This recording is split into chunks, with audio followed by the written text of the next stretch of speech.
Okay, Vin, I hope you're hearing me. Let's go in 5 seconds. 5, 4, 3, 2, 1. Morning, everyone. I'd like to call this meeting to order. My name is Jim Hart, and I'm the chair of the Toronto Police Services Board. Welcome to the special meeting of the board to consider the 2022 proposed budgets for the Toronto Police Service and the Toronto Police Services Board. And Happy New Year to everyone. Although this meeting is taking place virtually, we acknowledge that the land we're on as we hold this meeting is a traditional territory of many nations, including the Mississaugas of the Credit, the Anishinaabe, the Chippewa, the Haudenosaunee, and the Wendat peoples, and is now home to many diverse First Nations, Inuit, and Métis people. The board also acknowledges that Toronto is covered by Treaty 13, signed with Mississaugas of the Credit, and the Williams Treaties, signed with multiple Mississauga and Chippewa bands. Board members, are there any declarations of interest on the Municipal Conflict of Interest Act? Mayor Tory. Chair, thank you. And I'll have to have a little bit of help perhaps from the staff with this. I have a longstanding continued association with the Rogers family and some trusts that were established by the Rogers family. And while it isn't directly connected to Rogers Communications, Inc., out of an abundance of caution, I have historically with budgets here and at the City Hall declared an interest in anything related to telecommunications and business with the Rogers group of companies. And so the part I might need help with is whether there's one line item or more than one line item that would include business being done with Rogers, and that I would ask that a conflict be declared by me in that respect, and that those be voted on separately, as would normally be the case. And I'll exclude myself from that discussion and from that vote. Thank you, Mayor Tory. Mr. Teschner, I believe you have that covered already. Could you just explain how you're going to handle that? Yes, Mr. Mayor, as with last year and prior, we've constructed the votes that the board will have to consider such that those pieces are extracted. So there'll be a specific vote where you'll be able to recuse yourself or abstain. Thank you, Mr. Chair, and thank you, Ryan. I'll now turn this meeting over to the board's executive director, Mr. Ryan Teschner, who will go over this meeting's logistics. Mr. Teschner. Happy New Year, everyone, and thank you, Chair Hart, and to everyone who has joined this virtual meeting of the board. Please note that, as always, this meeting is being live streamed on the Toronto Police Service YouTube account and will be available there at the conclusion of this meeting. On the line, we have Chair Jim Hart, Vice Chair Francis Nunziata, Mayor John Tory, Councillor Michael Ford, Member Ainsworth Morgan, Member Lisa Kostakis, and Member Ann Morgan. On the line, we also have members of our board office staff, Chief Raymer, his command team, members of the service, and of course, welcome to members of the public. We do have individuals who have registered to make deputations on our agenda items. As with our regular meeting process, deputations will be heard after presentations, but prior to the item being discussed on and voted by board members. When it comes time to do a deputation, those who have registered will be brought into the meeting by our colleague, Du Buchanan-Gisser. As always, deputants will speak, followed by an opportunity for board members to ask them questions. Mr. Chair, back over to you. Thank you, Mr. Teschner. Before I go through the agenda, I have a few brief comments. The service's proposed budget has been developed in the context of unprecedented financial pressures brought on by COVID-19. In an environment where internationally there's been an important emphasis on police reform, including initiatives to combat systemic racism and opportunities to look to modernize the approach that police take in community safety. The service will deliver a presentation with respect to its 2022 budgets, followed by a presentation by Mr. Teschner on the board's budget. I'll now go through the agenda for holds. Item number 1 is the election of the chair and the vice chair, which is held down. Item number 2 is confirmation of minutes from the virtual meeting held on December the 13th, 2021. Do I have a board member to approve the minutes, to move the approval of the minutes, please? Vice Chair Nunziata, seconded by, I believe it was Councillor Ford. It was very close. All in favor? Any opposed? That's carried. Item number 3 is 2022 budget request. That entire item is held down. I'll just run through what that entails. That entails the 2022 operating budget of the Toronto Police Service, the 2021 to 2030 capital budget program for the Toronto Police Service, the Parking Enforcement Unit 2022 operating budget request, and the 2022 operating budget request of the Toronto Police Services Board. I'll now move back to the start of the agenda, which is the election of the chair and the vice chair, and I'm going to turn it over to Mr. Teschner. Thank you, Mr. Chair. As this is the first meeting of the Toronto Police Services Board for this year, in accordance with sections 28 sub 1 and 2 of the Police Services Act, which provides that the board is required to elect a chair and vice chair at its first meeting in each year, the board members will elect a chair and vice chair of the Toronto Police Services Board today. I'm now going to turn the meeting over to the board's administrator, Ms. Diana Akim, to conduct the election. Mr. Teschner, I just realized I believe we have a couple of deputations on this item. I think we should hear from the deputants first before the election. Thank you. Sorry about that. Doobie, can you put on the first deputant? Yes. Derek, you should receive a prompt from the system now.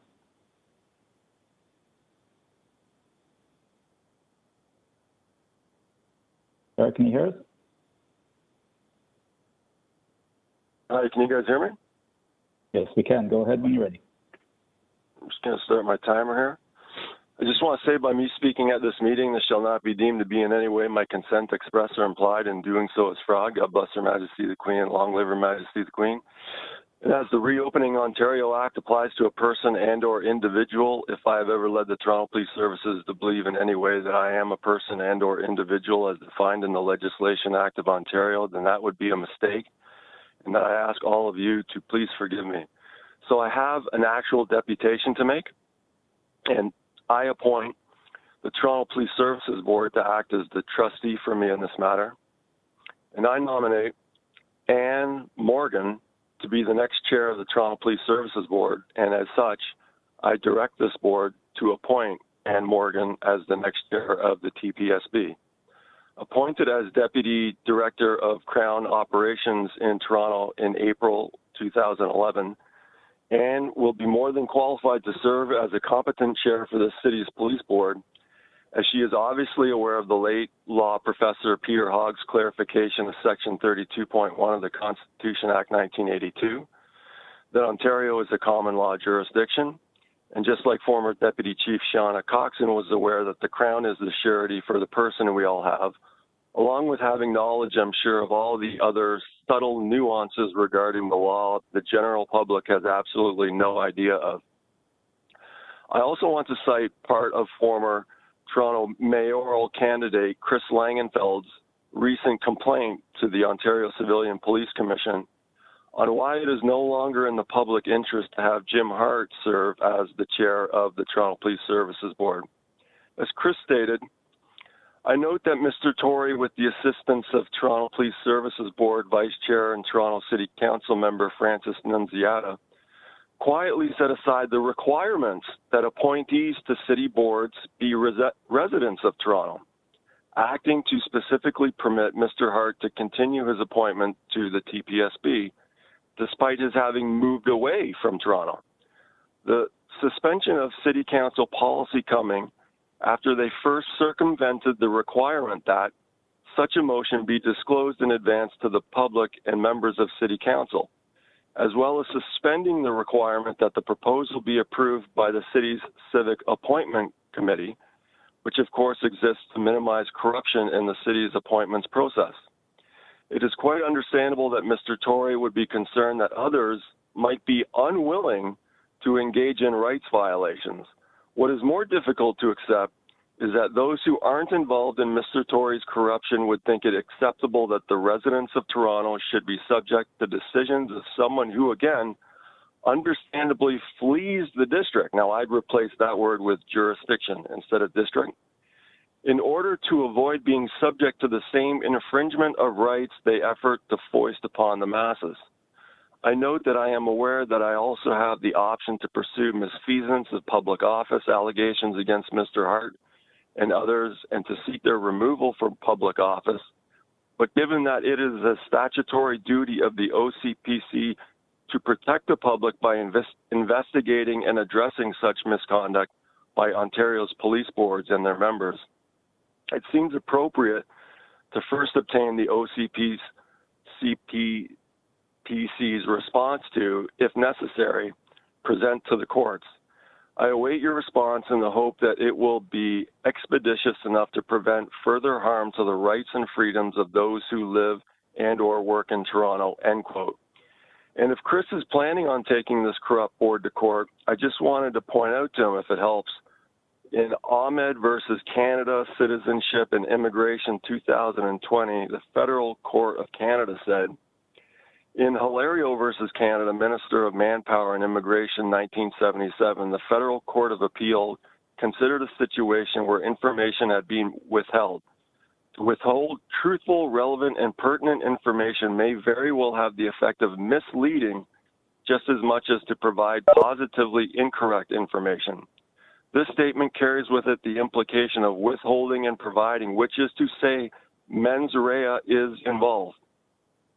But I actually want to thank Meritorian and Councillor Nunziata for what they have done with this stunt.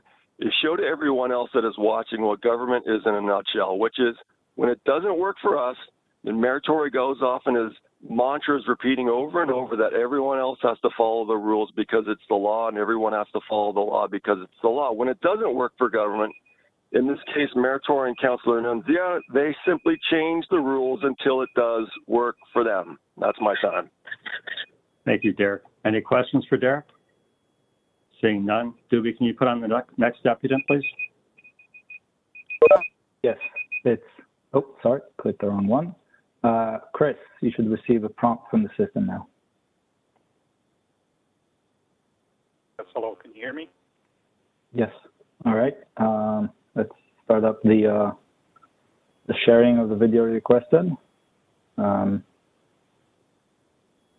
second. Yeah, let me know when it's There we go. All right, starting now. Okay, thank you, Dewey.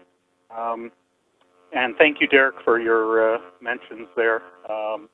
The board has a duty here, and as we can see under Jim Hart's leadership, even the notice of when these are happening.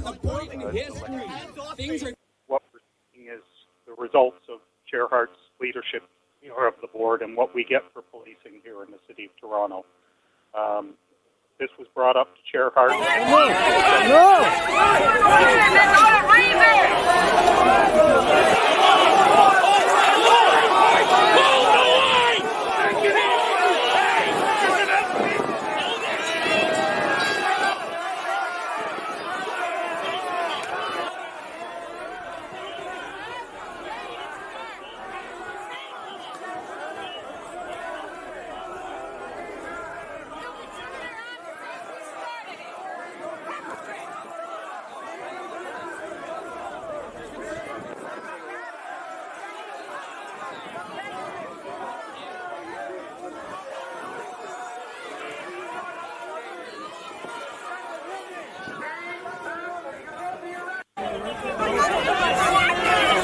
Please disperse from this area, ladies and gentlemen. We're asking you to disperse from this area. Time to go home. The protest is over and done. Time to leave the area. Time to disperse from this area, folks. You're not interfering.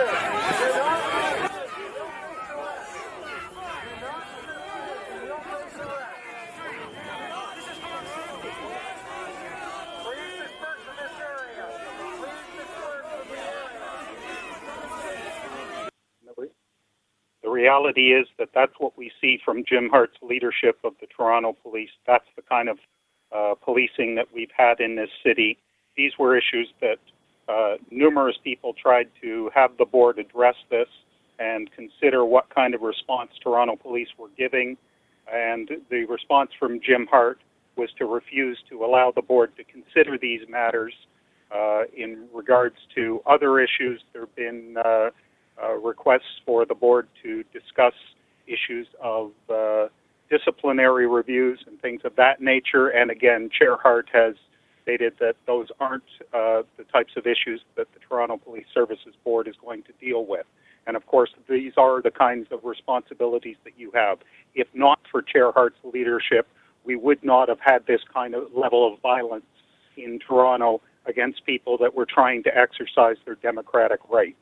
And for that reason, Jim Hart should not be responsible for the leadership of this board. There are many other people, obviously, on this board.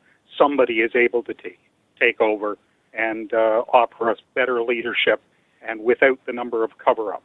Also, as Derek mentioned and has been brought up, Mr. Tory and Councillor Nunziata arranged to secretly push through that despite Chair Hart not even living in this city, and we can understand why he would want to flee a district that has this kind of policing going on under his leadership, and because of him being there, the reality is that now we have somebody who doesn't even live here is responsible for inflicting this kind of damage on the people of Toronto, and that is simply unacceptable. This city deserves much better than that on all levels, and this police board is one of the first places, and this board needs to elect anybody else but Jim Hart, certainly as leader here. Thank you. Thank you, Mr. Langenfeld. Any questions for Mr. Langenfeld?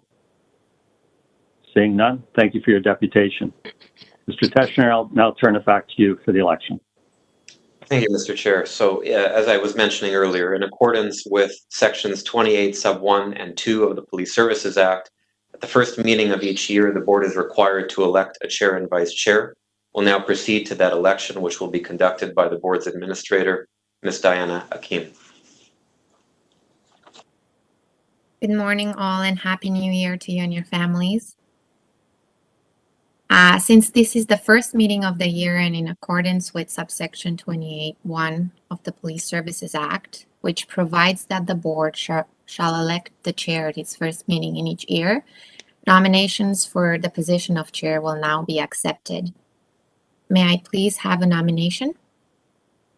Mayor Tory, thank you. Yes, Madam Secretary, I nominate Jim Hart for the position of Chair of the Toronto Police Services Board for 2022. I have some comments to make, just a few. I wonder if they should be made now or some other part of this proceeding. Please proceed, Mayor Tory.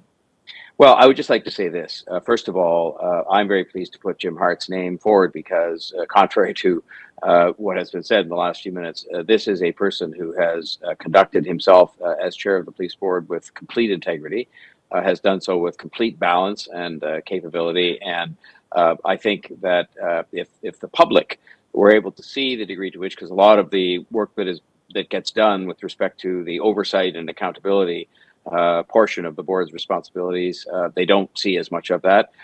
They see some of the output from it. I would just say that they would be very happy with the way in which he has carried out his responsibilities.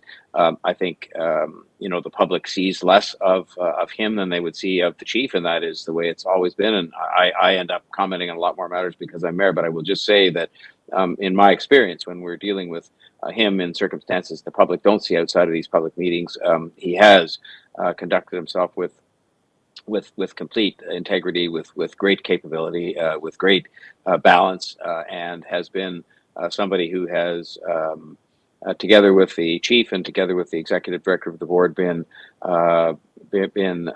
a huge advocate and promoter of the kinds of reforms and changes that are taking place steadily on his watch and on the part of the service and the board. One other thing I will just deal with, and it hardly is I shouldn't have to, but just because anybody who's listening and who didn't tune in or pay completely close attention to the video that was just up would heard this talk from two deputants about secret things done at city council. There is a rule in place that talks about the residency of people who are in positions like this, and far from anybody trying to do anything in secret, there was a report that actually flashed up on the screen briefly, which just put the lie to what was said. A public report, part of the public agenda of the city council, on which was voted on publicly by the city council, I believe unanimously, to say that in this case it was a proper case, given the tenure thus far, the successful tenure thus far of Jim Hart, to make an exception to that policy for this year. And this year marks the end of a council term, and there'll be a number of changes that would take place, probably with respect to the board, and we can review that issue at that time in the term of the new council starting next year, when the board's required to re-examine the issue of chair in any event. And so I just want to say that the notion that anything was covered up or done in secret here is ridiculous. It was on a public report that was voted on by City Council as a whole. And this is the kind of, and I think that should be taken as a degree of, to which the weight of those comments that were made should be dealt with accordingly. So I'm very pleased and proud to nominate Jim Hart for another year as chair of the police board, based on a job well done on behalf of the people and on behalf of the relationship between the public and the police service, which is what we're here to oversee and to hold to account. Thank you. Thank you very much, Mayor Tory. I appreciate it. May I now have a seconder, please? Ms. Ann Morgan, thank you. Are there any further nominations for this position?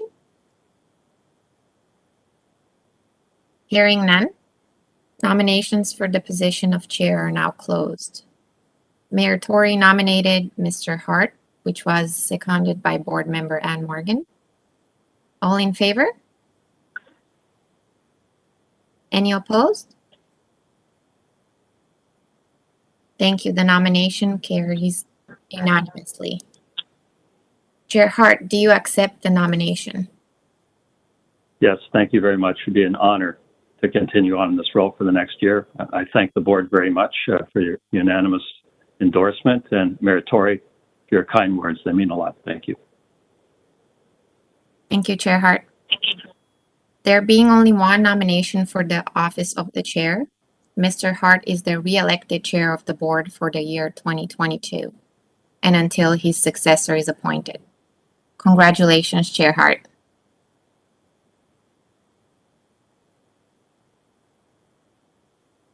The board will now elect the position of vice chair.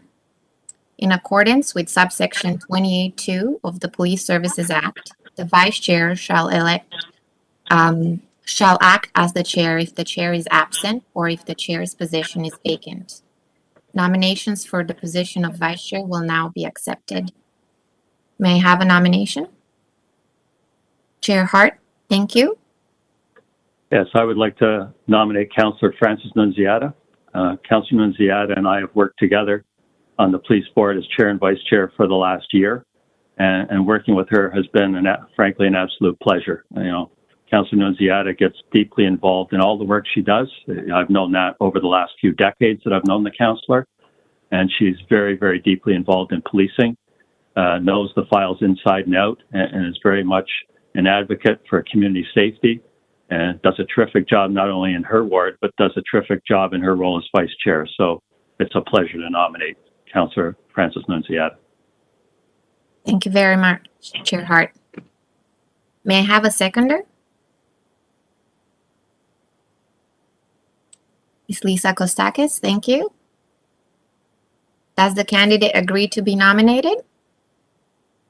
Yes, thank you, and thank you to the chair for his kind words. Thank you, Vice Chair Nunziata. Are there any further nominations for this position? Seeing none, nominations for the position of Vice Chair will be closed. Chair Hart nominated Councillor Nunziata, which was seconded by board member Lisa Kostakis. Thank you. All in favor? Thank you. Any opposed? No. The nomination carries unanimously. There being only one nomination for the position of Vice Chair, Councillor Nunziata has been re-elected for this position of Vice Chair of the Board for the year 2022 and until her successor is appointed. Congratulations, Vice Chair Nunziata. Thank you all very much for participating. I appreciate it.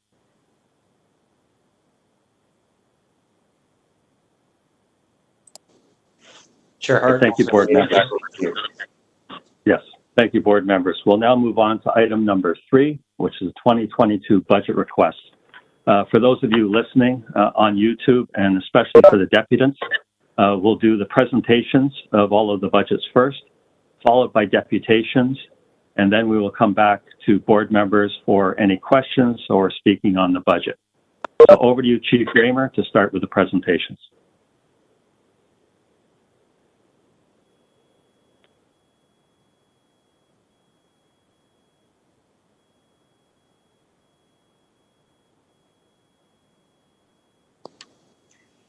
Chief Raymer, I'm not sure that the audio is coming in from the boardroom. Yeah, that's my fault. I'll start again. I had to press the button. Thank you. Again, thanks, Chair. Good morning, board members and members of the public. I am pleased to be here today to present our budget ask for the coming year. The service is tabling a fiscally responsible budget that is responsive to the needs of our city. 3 out of the last 5 years, we have managed to operate with no budget increases, despite our city being one of the fastest growing cities in North America. We are no longer able to hold to zero in the current environment. We require a minimal increase so we can serve and meet the needs of this growing city. Our request for a 2.3% increase is lower than the rate of inflation and will not take up a greater share of the City of Toronto's budget than we did last year. It adds no new staff to the service, aside from the 12 to 15 personnel required to comply with the regulatory requirements related to major case management as stipulated by Justice Epstein. 12 to 15 personnel will allow us to begin the process toward achieving full compliance.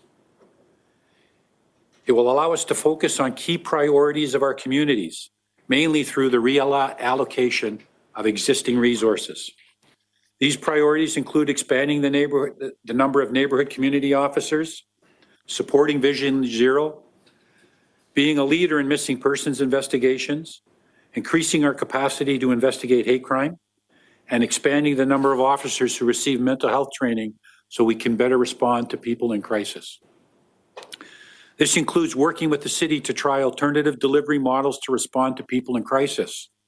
Our Gerstein initiative is showing positive results that I believe will continue to improve and reduce our call demand with respect to persons in crisis.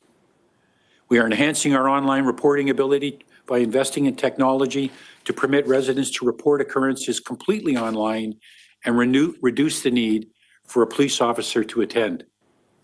And we will be reducing and in some cases eliminating our footprint in some areas and in the services we provide to deploy resources to priority areas. Our top priority is neighborhood community officers, and we will redeploy to enhance that program as we have heard repeatedly from residents for more. As an organization whose budget is 90% people, we simply cannot absorb wage increases and inflationary pressures and continue to provide adequate and effective policing. The Toronto Police Service remains committed to the modernization vision that was laid out by the Transformational Task Force. The 3 goals specifically, being where the public needs us most, embracing partnerships to create safe communities, and focusing on the complex needs of a large city.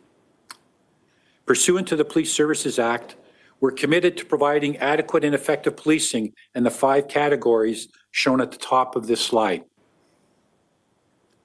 Below this, the services we deliver can be summarized in 6 categories.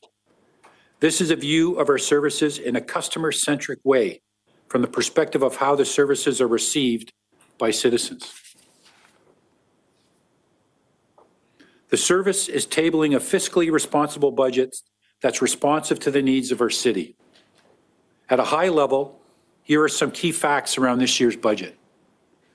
Our budget request is coming in at 2.3%, a 2.3% increase, or $24.8 million over last year's budget. 2.2% of the increase, $23.4 million, is for financial impacts of the collective agreements. This means that we absorbed all the contractual, legislated, and inflationary increases in the rest of our budget. We had an opening budget pressure of close to $55 million. $30 million of our reduction was accomplished through reallocating and prioritizing resources to deliver services that are needed the most, and delaying hiring and backfilling of vacancies and reducing premium pay, absorbing cost pressures, and working on funding strategies with the city. This is very much a maintenance budget and maintains our civilian staffing at 2,400 and maintains our uniform average deployed strength at 4,988, despite ongoing growth in demand for services.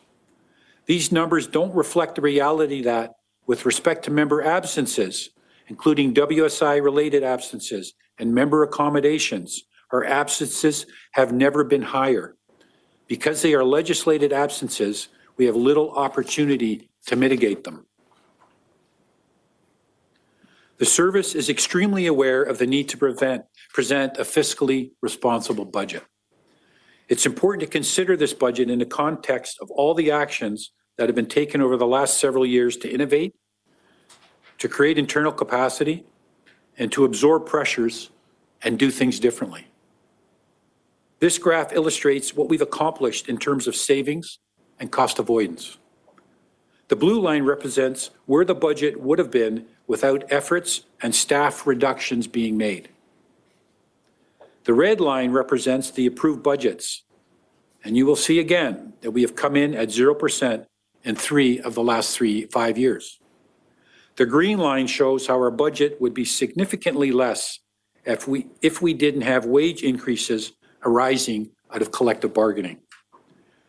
From the shaded blue area, you will see all the savings and cost avoidance achieved. At its peak, we saved $100 million in 2019.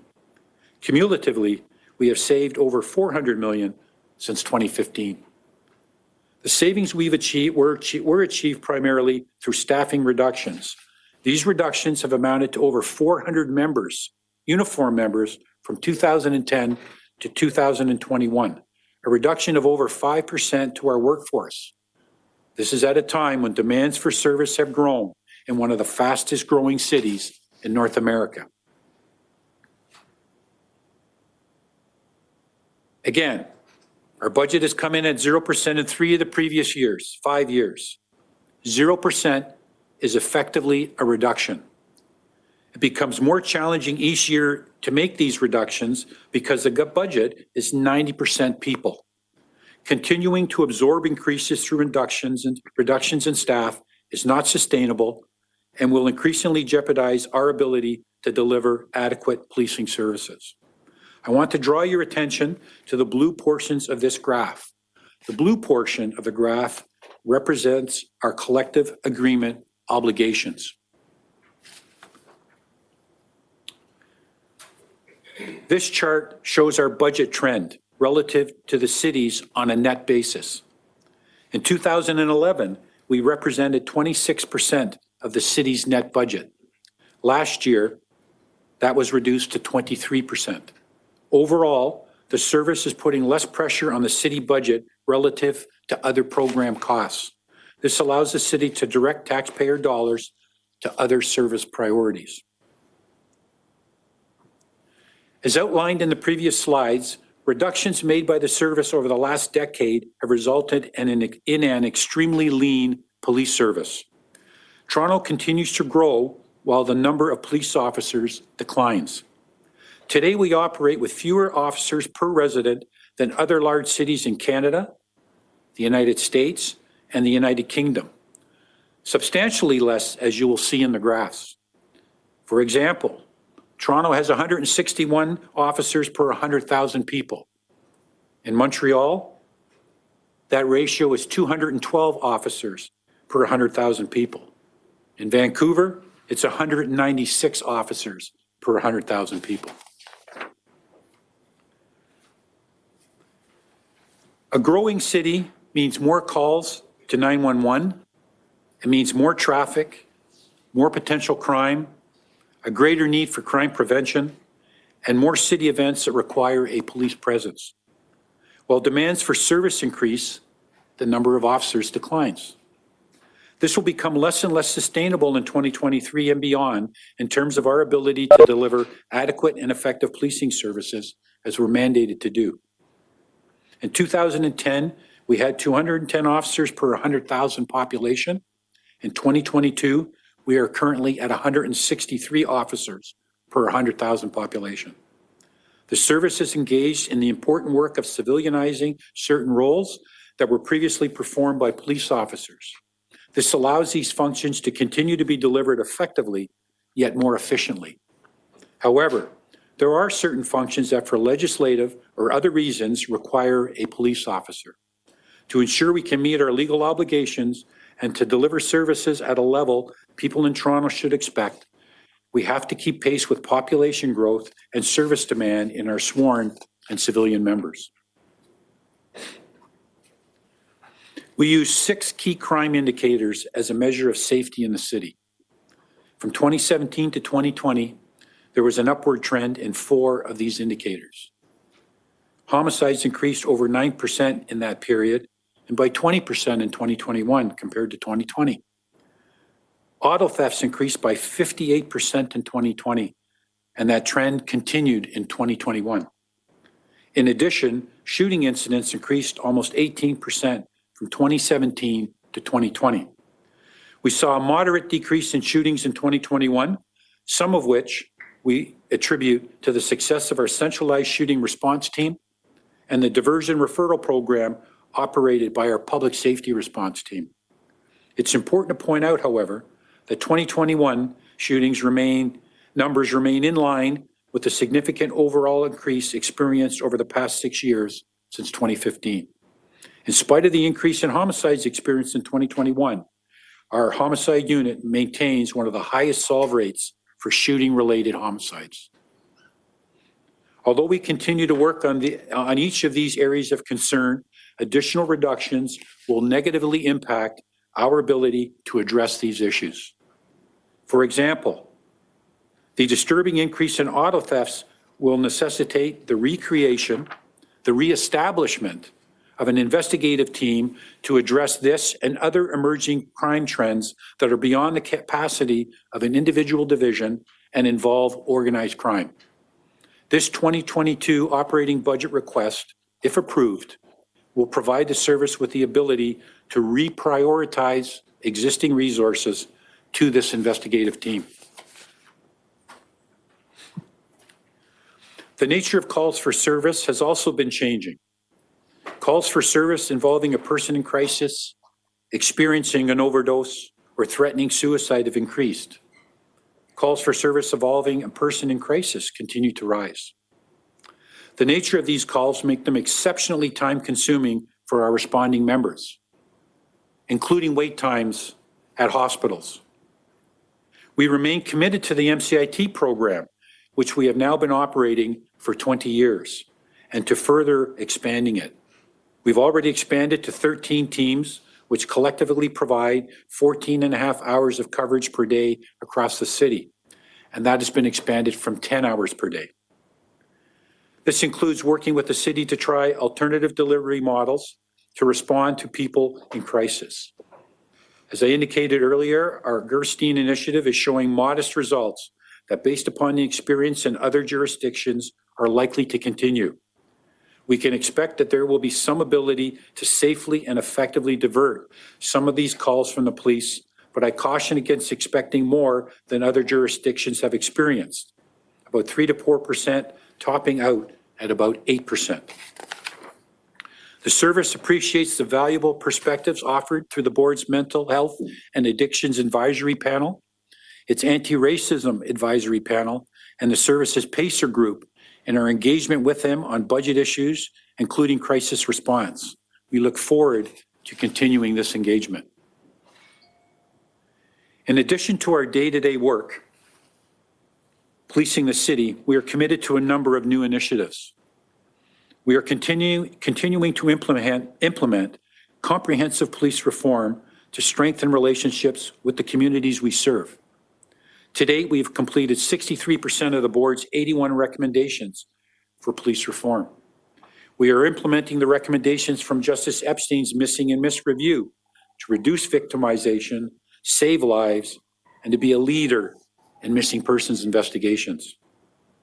Next Generation 911 will require a modern, more reliable, and accessible 911 system, including the ability to receive and respond to real-time texting. COVID-19 has had impacts in terms of resources, with staff sick and requiring isolation, along with significant costs for personal protective equipment, nurses, and cleaning of facilities, and adjustments to keep our workplaces safe for everyone. Presumptive PTSD legislation has led to a substantial increase in WSIB claims. As a service, we are learning more about PTSD and will continue to support and prioritize the wellness of our members. This is not just an issue for TPS, but also one being experienced across the board by all emergency services. All of these initiatives will put pressure on our budget and our ability to deliver services at the level we desire that people in Toronto expect. This budget will allow us to continue to make service adjustments in the areas that matter most to communities by focusing existing resources on key priorities without increasing our share of the city's overall budget.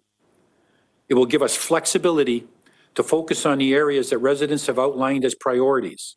However, it does mean that services we currently provide will be impacted or modernized.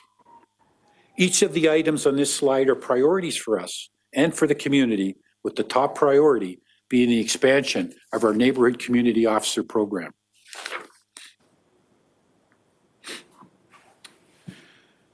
A full 2.2% or $23.4 million, 96% of the budget increase is related entirely to the financial impact of applying the collective agreements with the Toronto Police Association and Senior Officers Organization. Included in the budget is funding in support of major case management flowing from Justice Epstein's missing and missed report of $2.3 million, or 0.2% above 2021's approved budget. The $2.3 million will fund approximately 15 members to begin the process of complying with mandatory provincial legislation with respect to major case management that we have not complied with for 17 years now.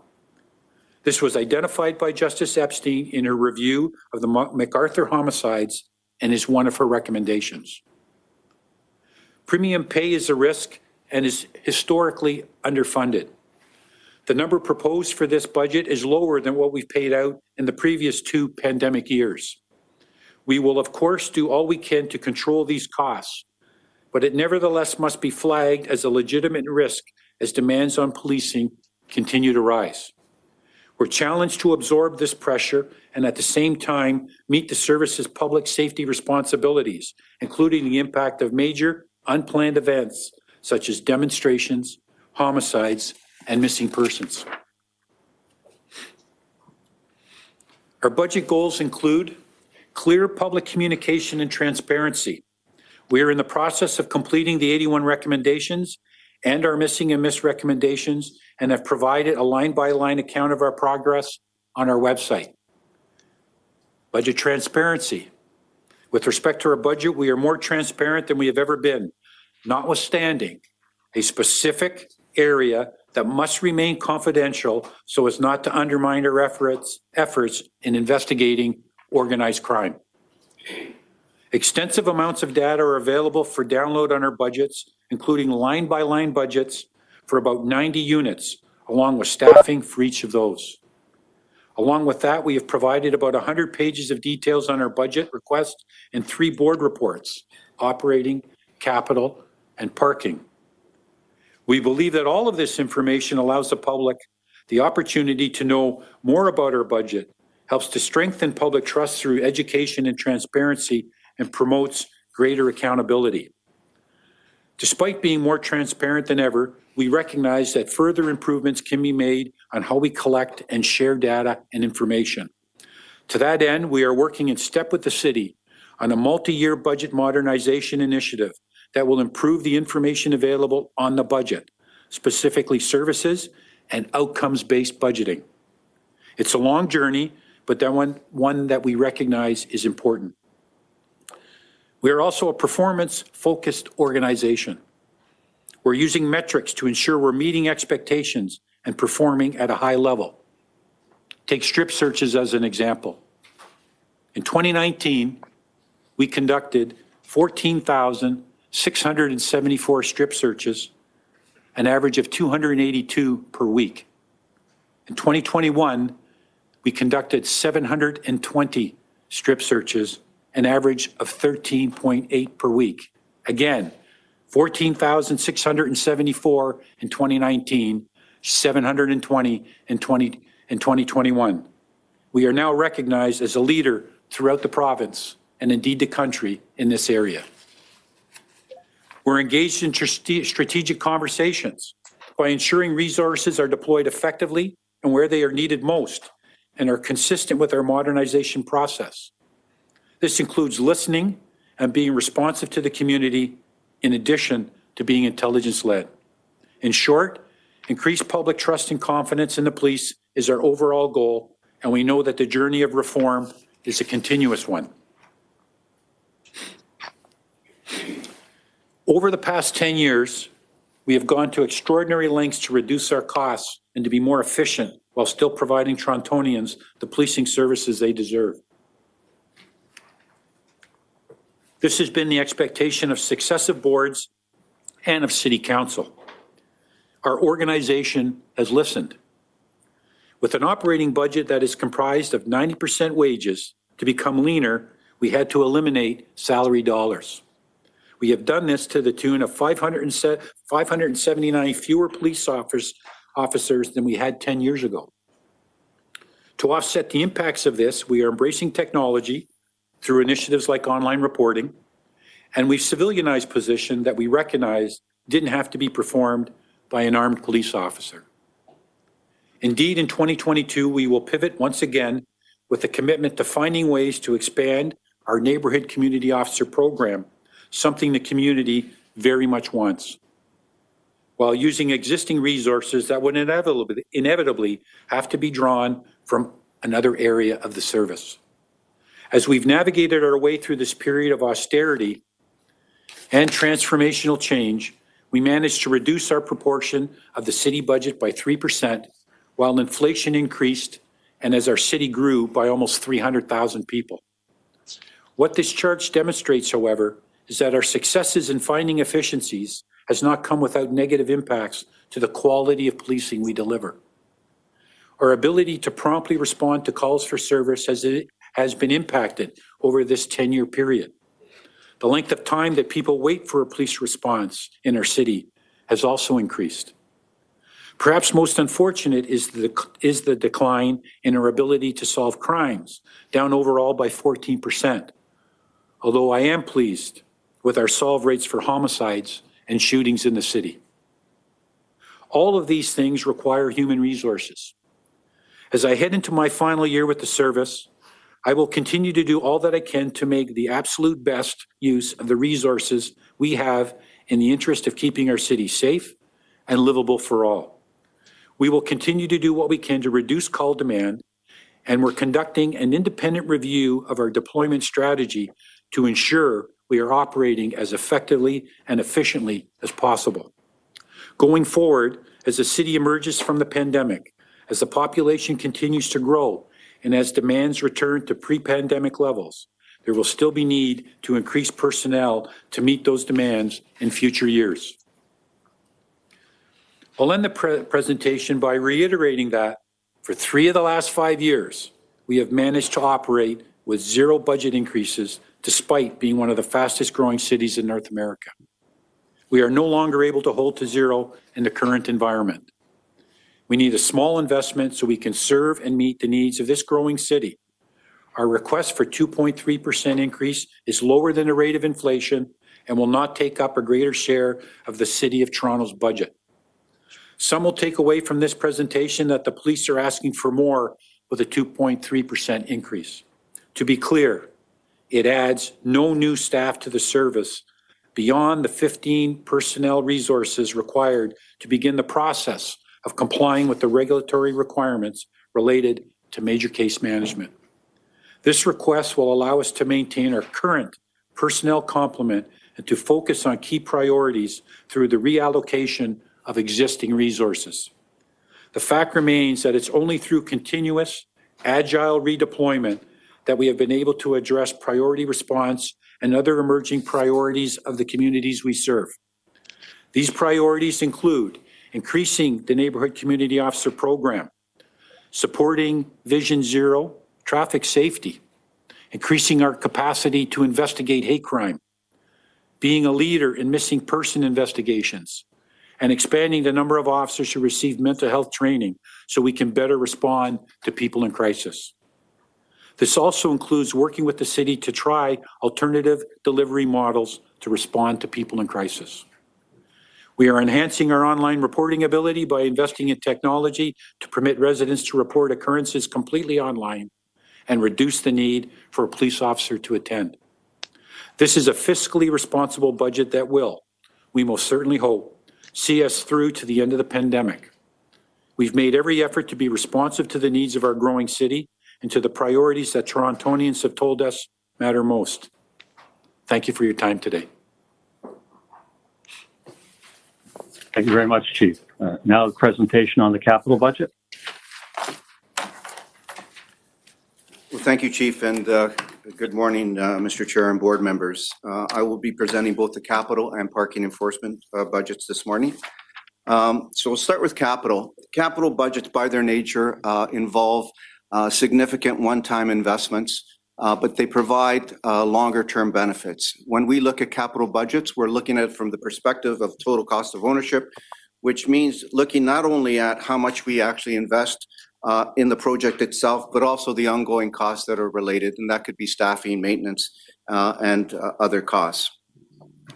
Our capital program is funded through three sources. The first one being reserves, which basically come from contributions that we make to the vehicle and equipment reserve.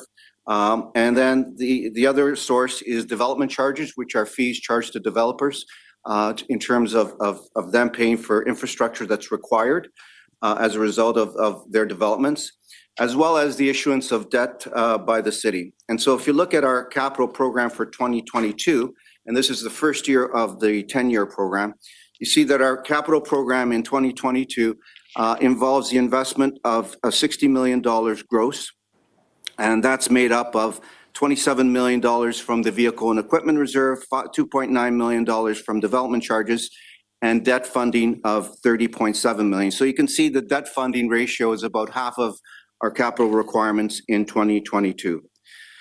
The services program is intended to enable intelligence-led policing, maintaining working inventory of assets such as buildings, equipment, and systems that basically allow us to maintain our requirements and maintain adequate physical presence in the city.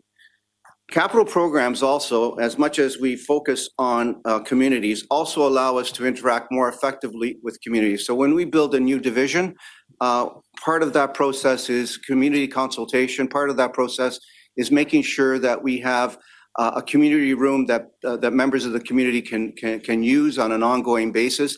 And all of that helps to develop those important relationships with the communities that we serve. When you look at our 10-year program, it's basically broken down into 5 areas: facilities, information technology, vehicles, communications, and equipment. And you'll see that the 2 big ones there are our investment in facilities, which represent about 38% of our program, and 31% for information technology. And you'll note that over the 10-year period, our gross expenditures are $646.8 million. That will result in net debt expenditures of $219 million over the 10-year period. What's interesting is that, or what should be pointed out, is the first 5 years of the program are usually the most important 5 years because we've got more certainty in terms of how much we actually have to invest and what we might get out of that program. But basically, we look at the overall program, and based on affordability priorities that not only we, but the city programs have as well, we have to make sure that all of these programs not only fit into our sort of funding envelope, but also the city's overall funding envelope as well. And we work very closely with city staff and finance staff at the city to make sure that that happens. So when we talk about the different projects, we've got our vehicle and information technology replacement. We've got communication, which involves 4,900 radios that we basically replace over a 10-year life cycle. We've got 1,800 mobile and 3,000 portable and 100 desk radios that I was talking about. There's equipment like body-worn cameras that we also have to pay for. And so those are the major parts of our project. When we look at the major projects in the 22 to 31 capital program, our body-worn camera rollout will be finished in 2022, and it will basically allow 2,350 of our officers to have body-worn cameras that will enhance and maintain public trust and accountability, and basically be used to essentially deal with the truth of what happens in an occurrence. We have a number of different facility projects in our program. We've got the 41 division that's well underway that we're basically building in Scarborough. We've got the 54-55 amalgamation, 1353 amalgamation, 22 division, and 51 division. Part of the issues and challenges in here is finding suitable site within the catchment area that we require for those divisions, and we're working very closely with City Create Toronto to basically identify those potential candidates for those divisions. Information and analytics is important, and so one of our projects, which is ANCO, basically ensures that we have timely, accurate, and complete information that we can then use for decision making.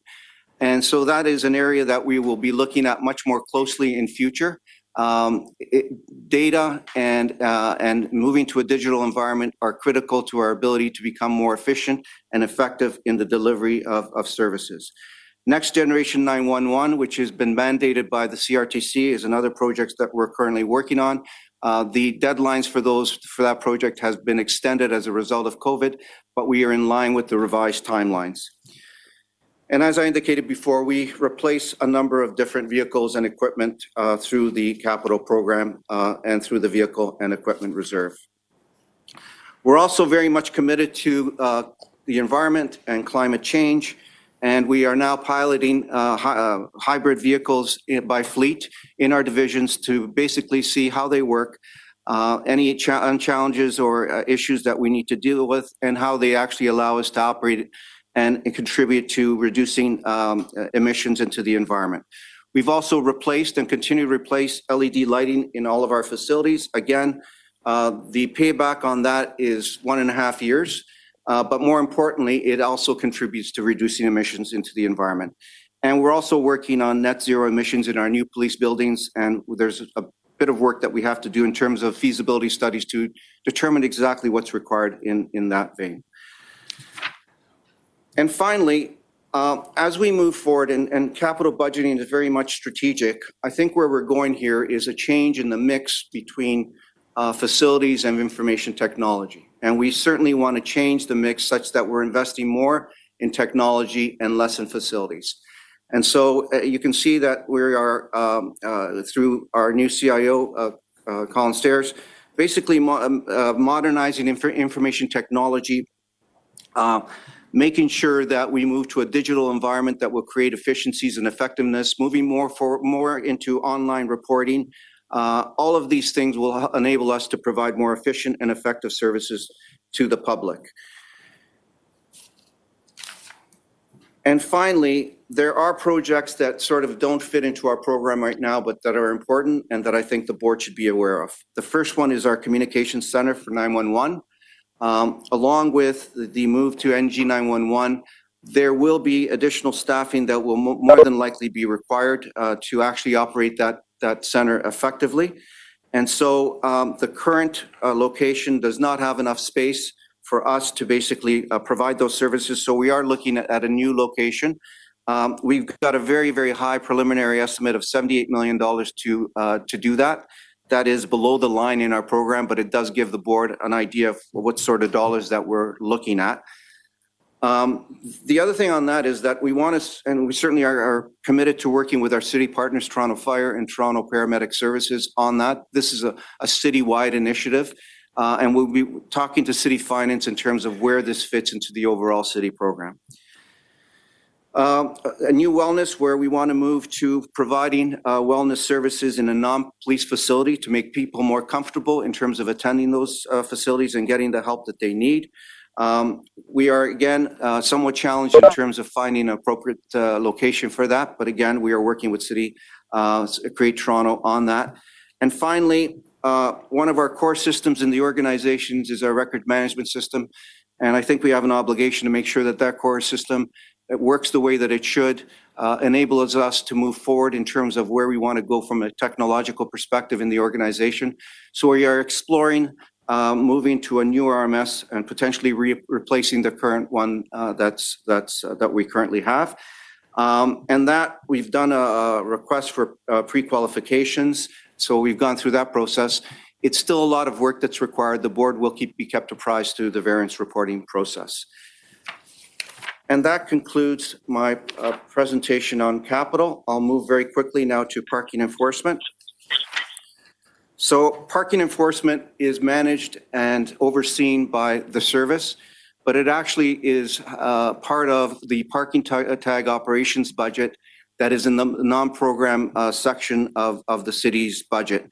And that program includes obviously the service in terms of parking enforcement, but also revenue services in terms of collections, the administrative penalty tribunal, as well as the dispute review process. All of those units make up an overall parking tag operations budget that is essentially overseen by city finance. The parking enforcement budget in 2022 is a $50.9 million investment. It's an increase of 3.3% over 2021. The collective agreement essentially accounts for about 85, a good part of the actual request. And 85% of the budget for parking enforcement, much like the service, is related to people. And we have 394 actual positions in the parking enforcement budget. They are also responsible for the towing program, and of course, handling parking complaints, which can range from anywhere from 120 to 150,000 complaints a year. So they are a busy group. If you look at the next slide, which shows a breakdown, you can see that the salary settlement accounts for 1.9% of the 3.3%. So much like the services budget, it does represent the largest portion of the increase being requested. There are no new hires, or the establishment for the parking enforcement will remain the same for 2022. And that is the end of my parking enforcement budget, and we'd be happy to answer any questions that the board may have. Mr. Veneziano, we'll go to questions after deputations. We'll come back to the service at that time. Now I'll go over to Mr. Teschner for a brief overview of the board's budget request. Thank you, Mr. Chair, and I will just very briefly provide an overview of the 2022 Police Board budget request. I am happy to say that I believe the board and the board office that supports the board has met the significant challenges and opportunities that are associated with embracing a modernized police governance function. This year's request amounts to an increase of $38,700, or 2% of the board's budget. There are no additional staffing related requests in this budget, although the mandate, the nature, and the complexity of the work that we do has grown. Next slide, please. I am proud to serve alongside a dedicated team of public servants, proud to serve alongside a dedicated team of board members, and very proud that our office and this board has increasingly been viewed nationally as a modern leader in police governance. Next slide, please. The 2022 budget request breaks down as indicated on this slide. Now, as the pandemic remains upon us, our office continues to find innovative ways within our financial means to be responsive to the communities that we serve. This request this year amounts to new money for honoraria for the community members that serve on the board's two advisory panels, the Anti-Racism Advisory Panel and the Mental Health and Addictions Advisory Panel. These honoraria would reflect respect for the knowledge, the insights, and the time these community members and volunteers dedicate, and an appreciation for how their involvement helps the board fulfill its civilian governance function. It also aligns the board with the city, where honoraria for advisory group members is increasingly becoming best practice. Of the approximately $39,000 increase, $22,000 would be allocated to the honoraria request. The remaining request would allow the board office to fulfill collective agreement impacts that apply to board office staff.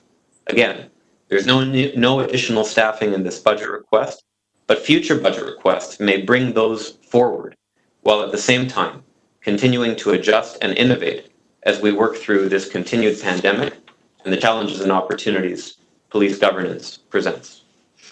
Next slide, please.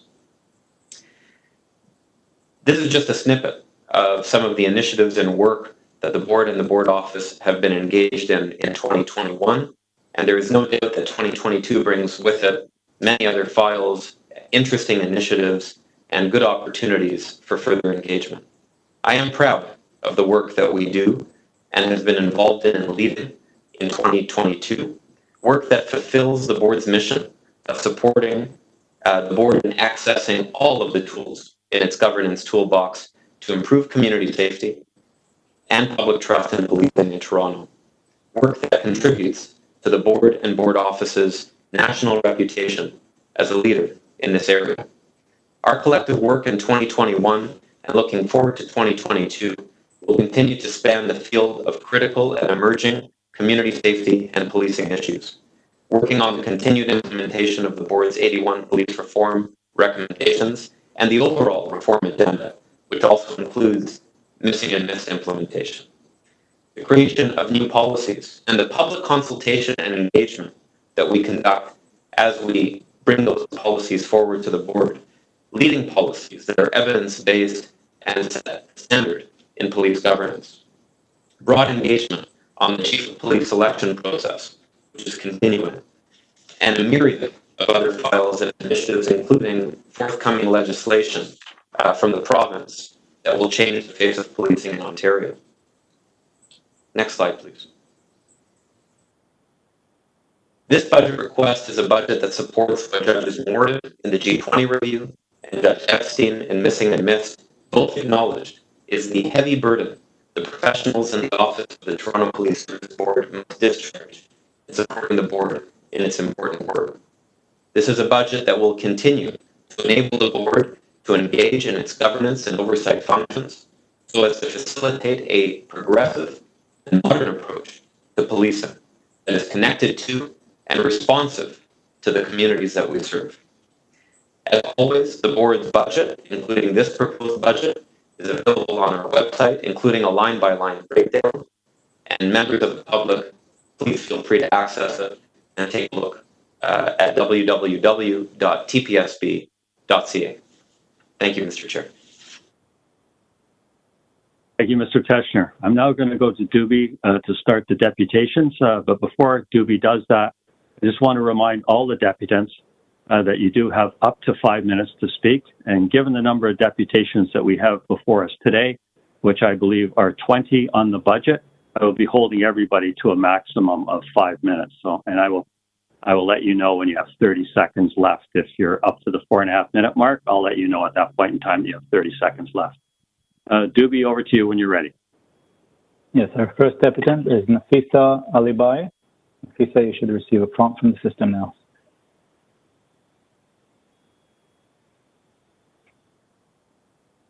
Hello and good morning. My name is Nafisa Alibai, and I live in University Rosedale. I am speaking today to support the defunding of the police by at least 50% and reallocate 50% of funding to meet community needs and strengthen public services for marginalized communities, like communities of which I am a part. So I am a queer, non-binary person of color, and as a result of this, I face discrimination and violence at the hands of the police. Speaking to my own personal experience, throughout my childhood, my parents were going through a divorce, and my biological father was abusive in every way possible. For the first 10 years of my life, I was in a very dangerous situation and called the police for help numerous times. There were, more than 20 instances of interacting with police at, my parents' houses and driveways at my school. And never in any of those cases was I asked about my safety, was like any sort of assessment of the situation done. And in every single case, I was always just kind of forced to go to my father, despite various protests from myself and from my mother. And my point here is that the police were not doing a good job of protecting me. And I don't think that was the intent.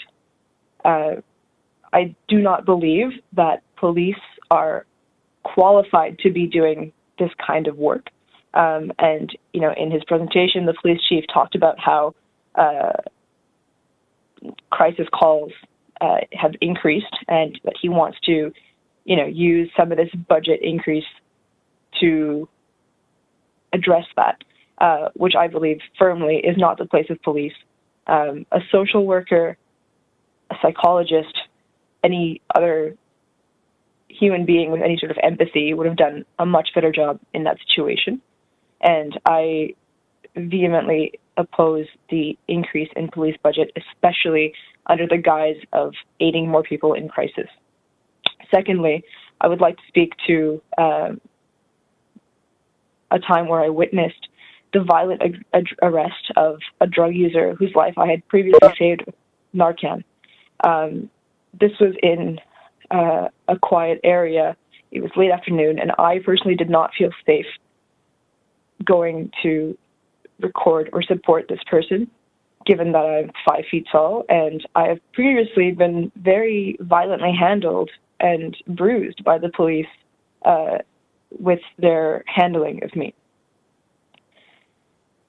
A third time that I would like to reference today is the witness, as when I witnessed the violent arrest of a homeless Indigenous man who used washable paint on a garbage bin. So I was just walking down the street and I see this man, using paint on a garbage bin. And I see the police cut off a number of drivers, cyclists, park in a bike lane, and violently arrest this man. So this started with pushing him against a wall, handcuffing him, throwing his belongings around, and then stuffing him into a police vehicle. 2 other vehicles were called for one man who put washable paint on a garbage bin, as confirmed by the police. They consequently wiped it off. And I believe that if it wasn't for myself and the other crowd of people that were there videotaping this, this man could have experienced even more harm. During this experience, I had asked the police officers on scene for their names or their ID numbers. First of all, I was pushed away. Second of all, they were very resistant to giving me their information and claimed they didn't know the information of their partners. These are some small examples of my really disturbing experiences with police, and consequently, I would like to reiterate that I support the defunding of the police by 50% at least. Thank you. Thank you very much for your deputation. Board members, any questions of the deputant? Seeing none, thank you very much for taking the time to speak with us today. Doobie, please put on the next deputant.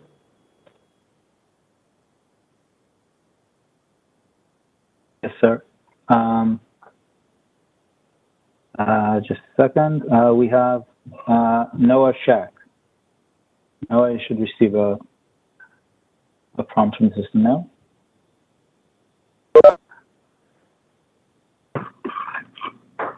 Thank you. I appreciate the opportunity to speak with you this morning. My name is Noah Shack, and I'm Vice President at the Center for Israel and Jewish Affairs, the advocacy agent of the Jewish Federations of Canada, including UJA Federation of Greater Toronto. Our mission is to preserve, protect, and promote Jewish life in Canada through advocacy. Toronto is home to Canada's largest Jewish community, nearly 189,000 people, almost half of the Jewish population of Canada. And while we comprise only 3.4% of Toronto's population, we were targeted by 34% of hate crimes in the city in 2020. For more than a decade, Toronto's Jewish and Black communities have consistently been the most frequent targets of hate, accounting for more than half of all hate crimes, which continue to send shockwaves through many communities in this vibrant, diverse city. Over time, hate crime has been steadily increasing. The pandemic and recent global events have added fuel to the fire, with a 50% spike in hate crime in Toronto in 2020. Conspiracy theories alleging Jewish responsibility for COVID-19, steeped in age-old anti-Semitic tropes, and the distortion of the Holocaust by those opposed to masks or vaccinations have spurred grotesque manifestations of hate targeting our community.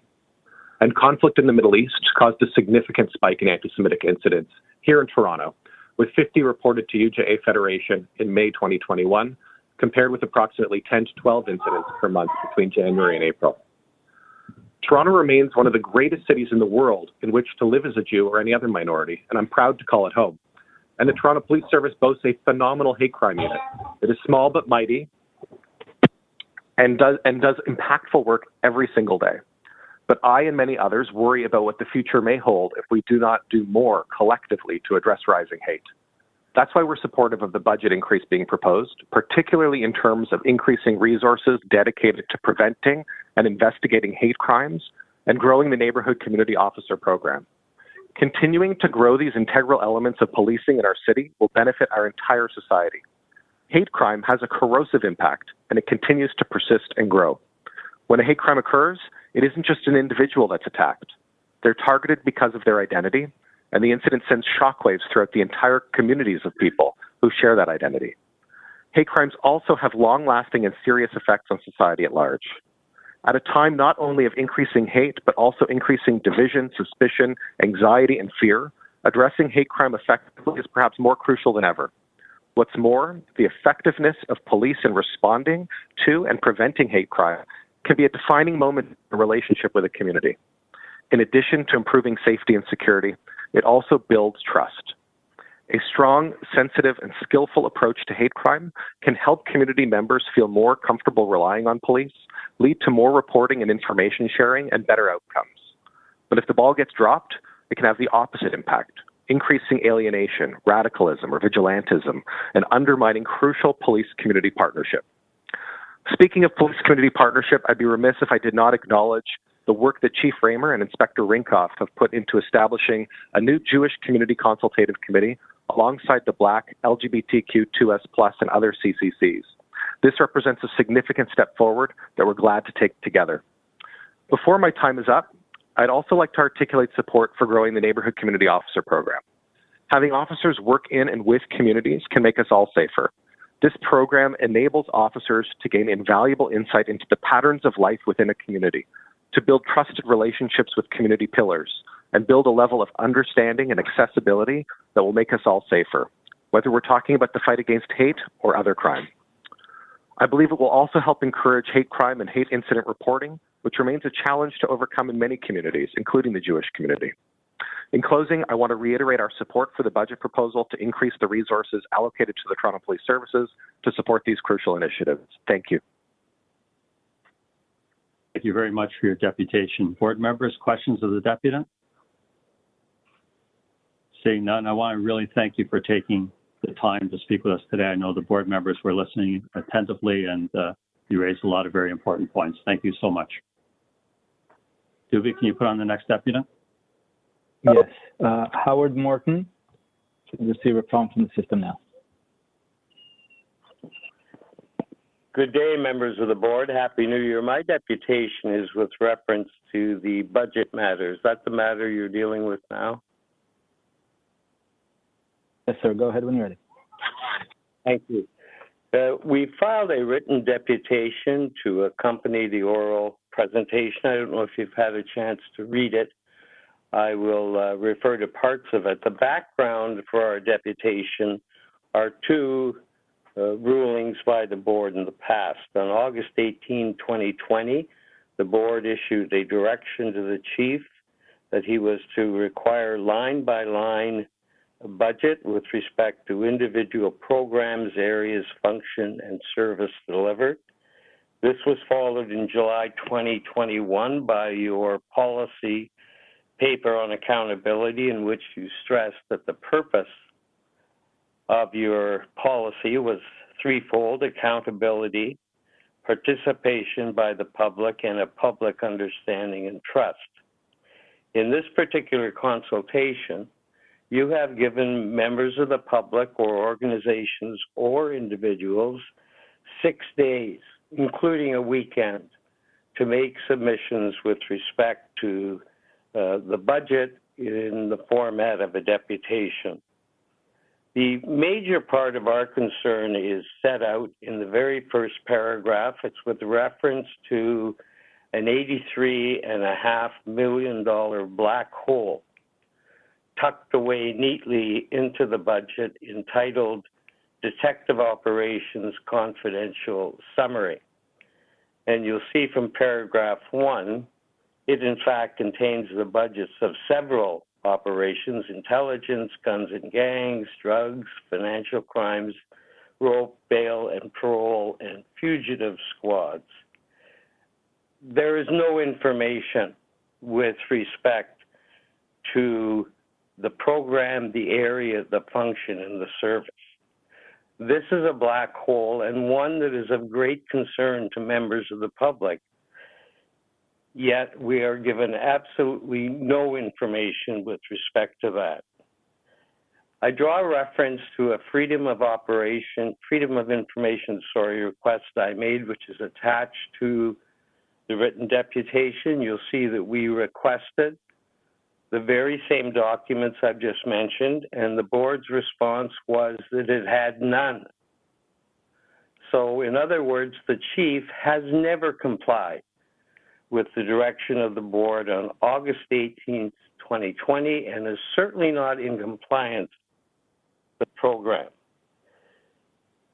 You do a very important job. We need you. You're the police accountability governing body we have.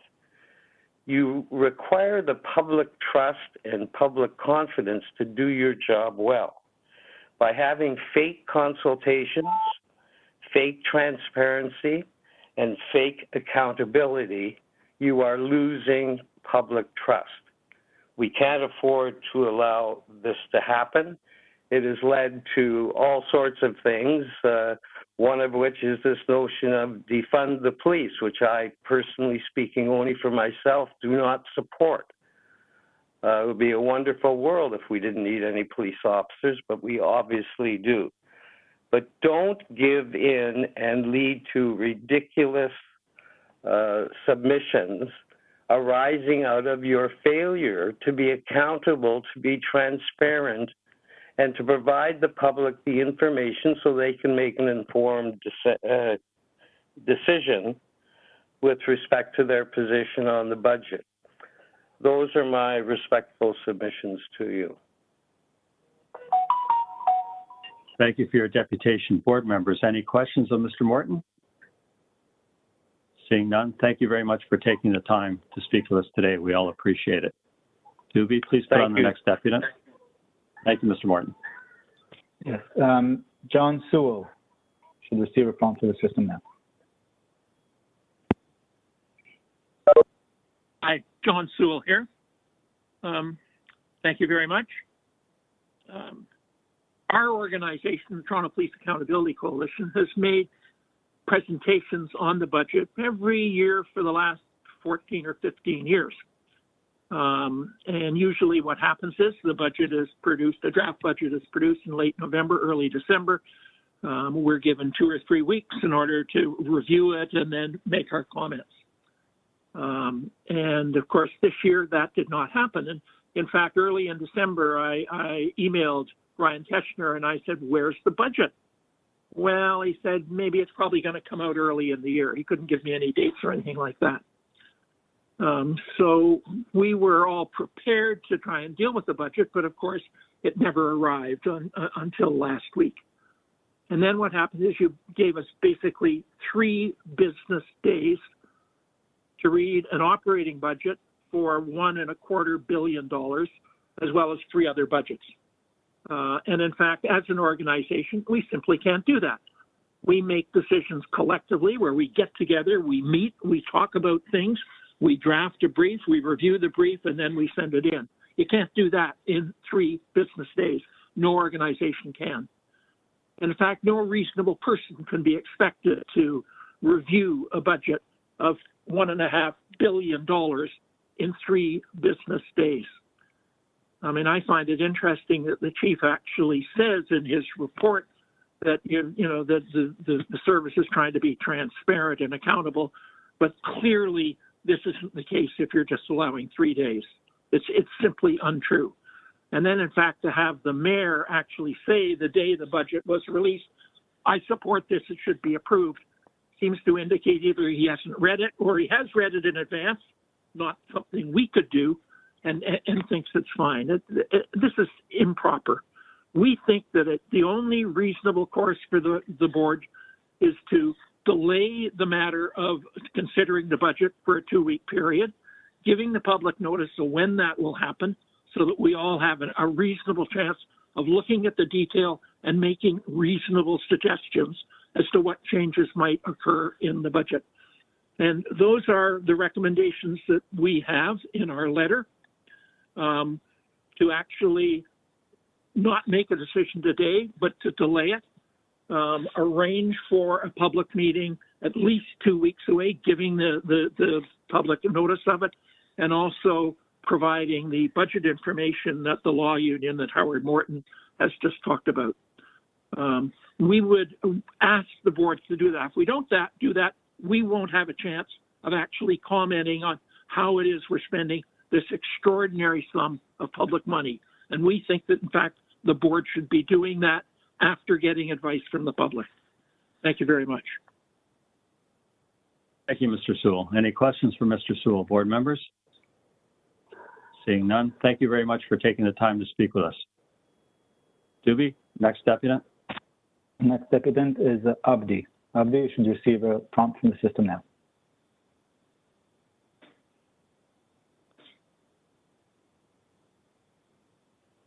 Good morning. My name is Abdi. Sorry. Good morning. My name is Abdi, and I'm a resident who lives and works in the Regent Park neighborhood, located within Ward 13. I'm currently in my last semester at Ryerson University, and I'm a volunteer mediator for a social enterprise known as CRT, Conflict Resolution and Training, where I provide a workshop for quick intervention skills for de-escalating conflict within neighborhoods and workplaces across Toronto. I'm here today to express my support for community organizations as an alternative to police services in situations where a community-based crisis program can be deployed as first responders to de-escalate and mitigate incidents of crisis involving workplace and neighborhood disputes. This is an opportunity for a social enterprise organization like CRT to expand alternative resources to the police when faced with non-criminal incidents of crisis involving the de-escalation of workplace and neighborhood disputes, the homeless, and those with mental health and addiction. Referrals to community mediation programs in Toronto would allow for a greater proportion of interventions to shift toward being a community-based and proactive as opposed to being reactive. The public needs not only safety, but the resolution of conflict for when and where it does arrive. This is an occasion for a shift in perspective and transformation because we can do more. By creating partnerships with community organizations like CRT, we will prove to optimize the workforce of the Toronto Police Service. Community mediation organizations are a progressive and realistic approach to strengthening relationships with members of all communities across the city. The Toronto Police Service must be overburdened and overwhelmed with hundreds of calls a day. However, community organizations like CRT are proposing to provide a service that frees up police officers who can attend and handle situations that they're actually trained for while effectively saving money and time. The Toronto Police can use services like CRT as a means of supporting communities by stretching their effectiveness in a way that does not require the police to show up to every 911 call across communities in the city. The Toronto Police has made a great stride forward with respect to this approach by partnerships with the Gersterian Crisis Center as an alternative service delivery for crisis call division in a pilot project launched in October 2021. This can be done with situations pertaining to workplace and neighborhood disputes as well. CRT acts as a social enterprise that supports communities across Toronto, and Toronto Police Service could partner with CRT because the CRT has mediators who are trained in de-escalating situations that can free up the police to attend other matters, increasing the bond between community and police while becoming more efficient. When I'm not volunteering at CRT, I work for a small business located in Regent Park. Over the last year, my employer, myself, and fellow colleagues have noticed an increase in individuals facing homelessness and mental health illness, which has created health and safety challenges within the community and at our workplace.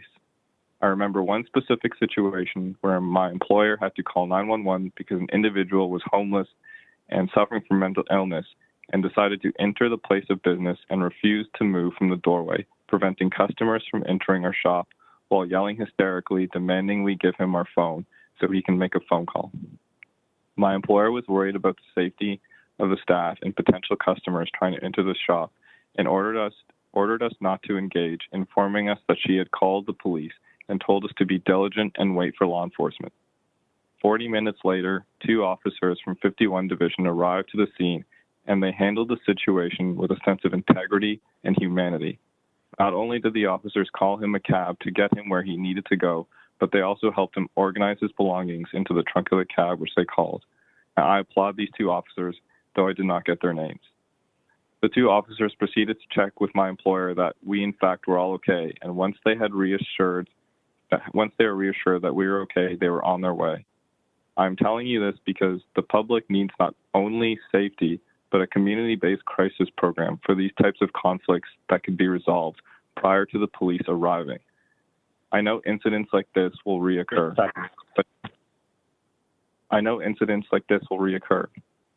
but it's nice to know that there are options that can prevent the police from arriving so they can attend to matters that are more important. Thank you.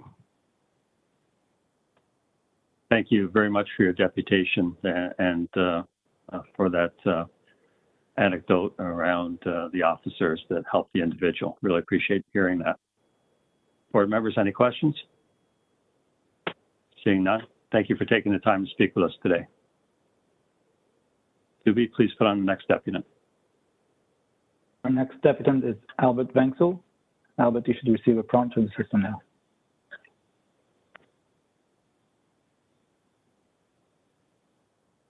Hello, I'm here. Can anyone hear me? Yes, go ahead when you're ready. Okay. Good morning. I believe I have the solution to your budget problems. Take and act on remote viewing information. This will fit under page 30, implementation and recommendations of the Epstein report. Please include it into the footnotes and the margins of the page moving forward. I am looking for constructive solutions here that will actually work. Making the predictions is the easy part. Getting police to do anything about it is the difficult part. We can add 9 more deaths to the compound negligence. Gabby Petito and Travis Scott fans. Does anyone remember this? I made the mistake of not directly warning Joe Petito prior to event. When tragedies have been prevented, it is when the stakeholder took messy action. You just don't hear about these. SOCAN refused to give me the contact information for Travis Scott. I am the only person looking at these events as a preemptive strike with a $0 budget. The review was put on notice that new information will be squandered. They just shrug their shoulders and give TPS a free pass to be negligent and incompetent. How is no one in any trouble over this?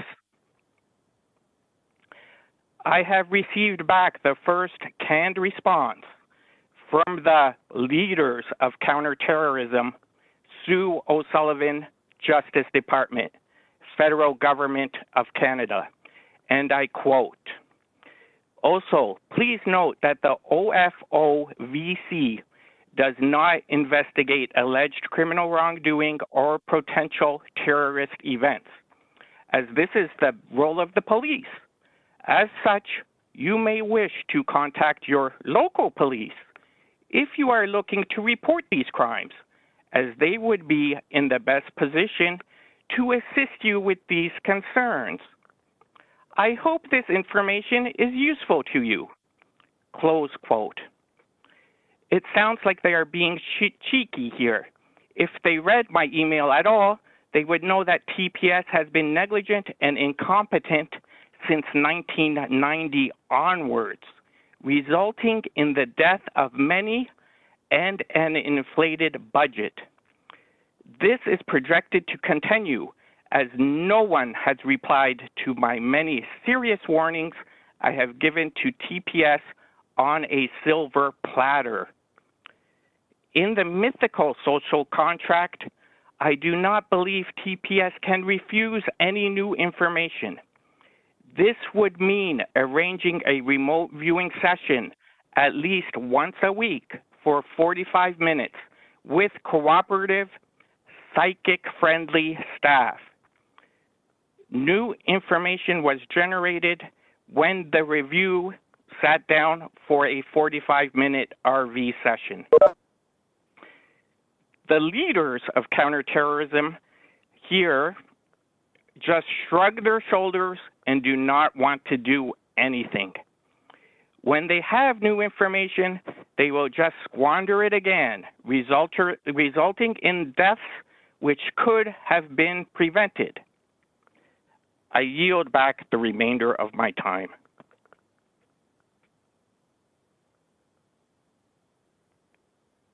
Thank you for your deputation. Board members, any questions? Seeing none. Doobie, can you put on the next deputant, please?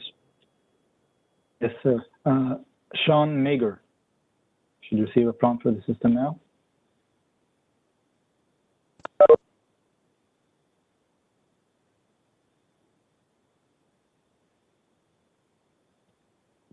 Sean, if you can hear me, you need to press *6 now to unmute.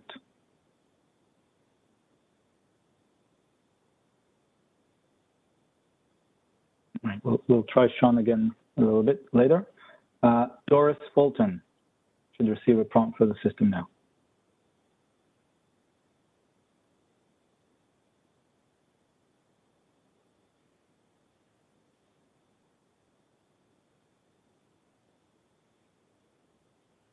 Doris, if you can hear me, you need to press *6 now.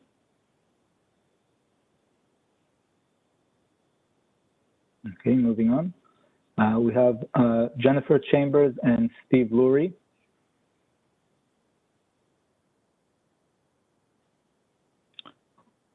Thanks, Doobie. Can you hear me? I'm going to go first. And thanks, Chair Hart and members of the board. Can you confirm that you can hear me? Yes, we can. Go ahead. Okay. The members of our panel were able to be involved in briefing on the 2022 budget, and we certainly agree with the discussion at the meeting that TPS should move to a program outcomes focused budget that will provide more transparency on how TPS is dealing with its priorities and the outcomes. We also appreciate the service's commitment to partnership with communities, health and social services across the city. Like the TPS, many community partners have not seen increases in their budgets over the last 5 years, and they've been impacted by COVID, which has strained their resources while requiring innovative approaches to service delivery. So I just think it's important to recognize that while the police have had their challenges in budgeting, so does the community. But at the same time, the focus and spider tables are great examples of TPS and community collaboration. They reduce future interactions with the police for people with elevated safety risk. Referrals to community partners often achieve this result, and it should be noted that the community partners don't have additional funding to take on these referrals, but step up every time. So we're asking the Toronto Police Services Board to advocate for increased health and social service funding to increase the capacity of these tables to divert people from police and justice services. We are very much in support of the pilot project with the Gerstein Center for 911. And we're pleased to hear that the project has diverted 42 people in the last 2 months, and you're hoping to reach an 8% deferral rate. We hope that TPS will be able to report to the Mental Health and Addictions Panel on project outcomes, lessons learned, and that this project can be expanded in the 2023 budget. We note that you have expanded the crisis intervention team from 17 to 28 officers this year, and that divisions will have additional officers with specialized mental health training to respond to crisis calls. And we also understand that neighborhood community officers are providing follow-up assistance to people in crisis. So this is, again, an area where as the city crisis project expands, and Jennifer will address that, there's opportunities for much more collaboration with the community to divert people in crisis. Jennifer, over to you. The City Alternative Crisis Response Project, which will launch this year, will provide the TPS and the community with opportunities to reduce reliance on police response to people in crisis. Hopefully, both through experience and through the project evaluation, we'll gain knowledge about effective community-based responses to crisis, which will allow the TPS to focus and potentially redeploy resources in the future.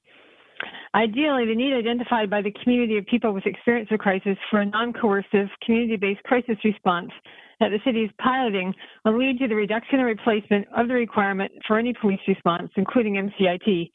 This is to advance the goal of ever moving toward the goal of least coercion, no force, community-based, and representative crisis response. A framework which starts with community responses that includes peer support and referrals from PRU, ETF, and MCIT to the community-based crisis response should be developed over the next 3 years. In order for this to occur, it will be important for the TPS to work with the community crisis partners to gather and analyze data on calls for service, client characteristics such as racial demographics, and outcomes. It would also be helpful for the TPS to analyze and publish data on PRU, MCIT, and ETF responses to crisis. We appreciate the opportunity to participate in the budget process and look forward to continuing to offer input as we move forward.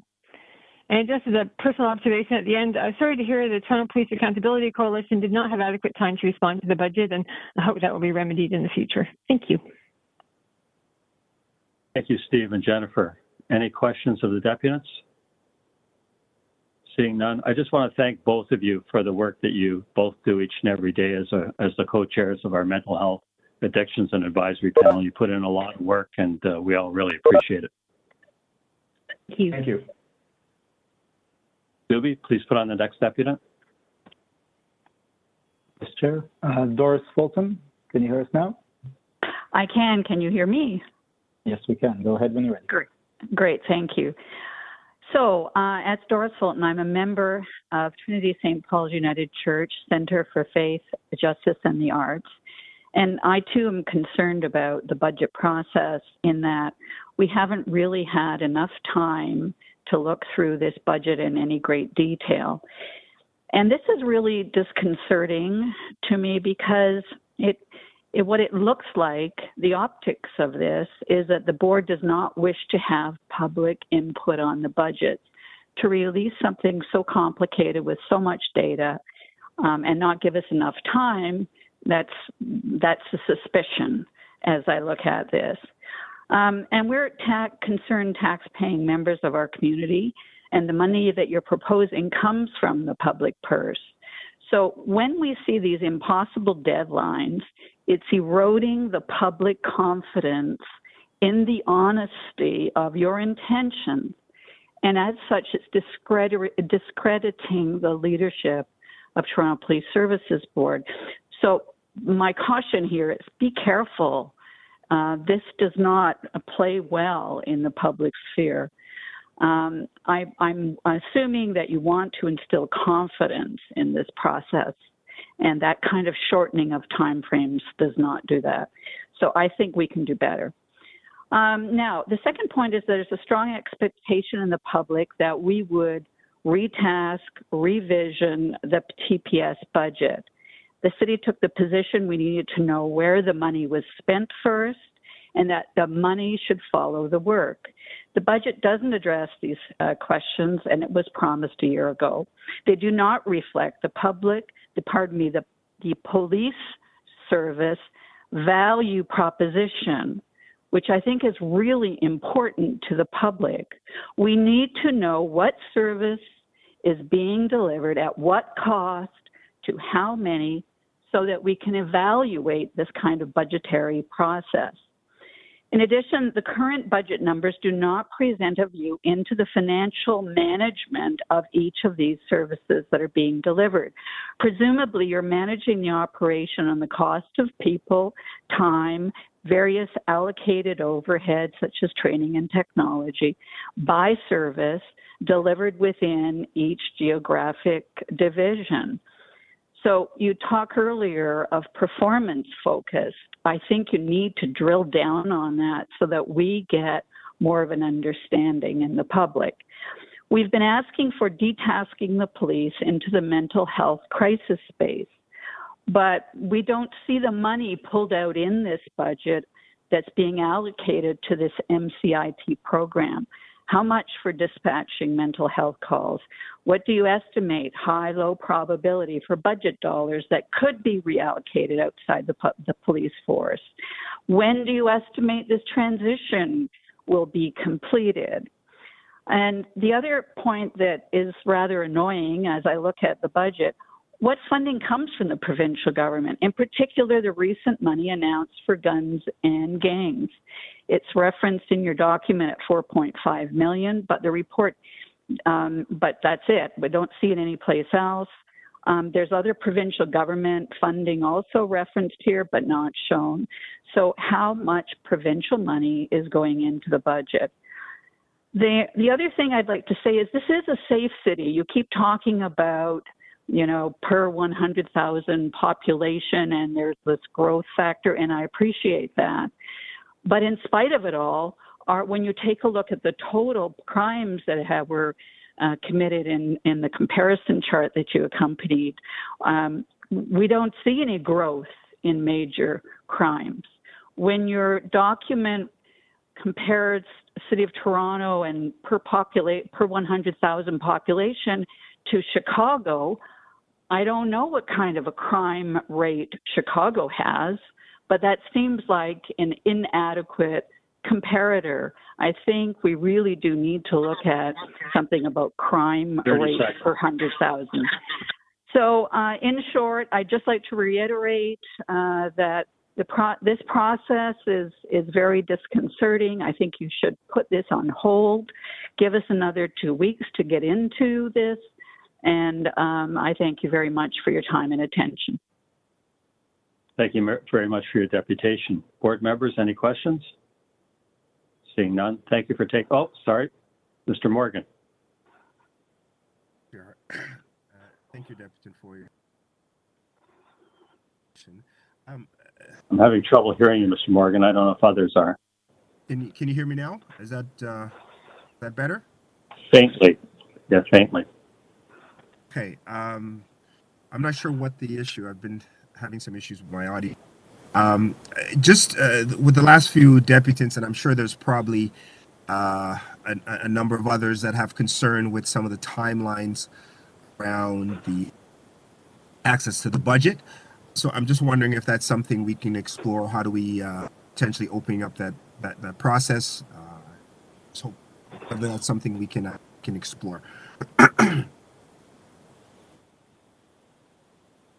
Is that a question of the deputant, Mr. Morgan, or is that a question you want to ask the TPS when we get into the board discussion? Well, I'm just, in terms of sort of for the deputant, if there's something that she feels more so than just more time, is there something additional that she would like to see in terms of this process? Yeah, I mean, you know what? Why can't this budget document that's released to the public come out in a couple of pie charts that are simple and defendable and have detail wherever required? But I'd love to see some pie charts that show what are homicides in the city, What's that number? What's that as a percentage? What's all the cost that's allocated to working with homicides in the city?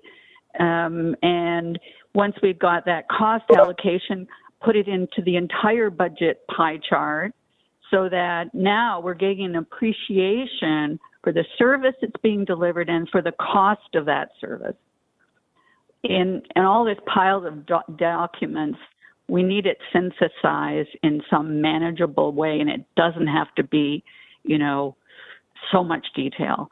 So that's one of the concerns that I had with the whole budget process was, okay, where's the summary? How much are we spending? What are we getting for the service that we're paying for?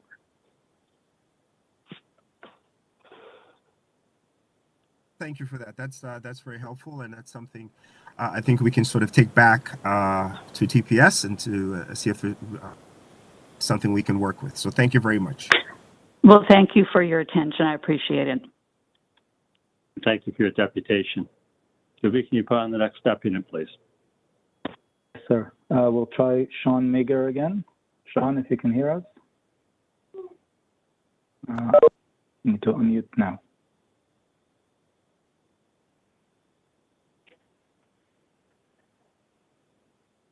I'm not seeing any response from Sean. Sean, if you can hear me, but you can't unmute, please try and log off and call back again. We'll move to Miguel Avila Velarde.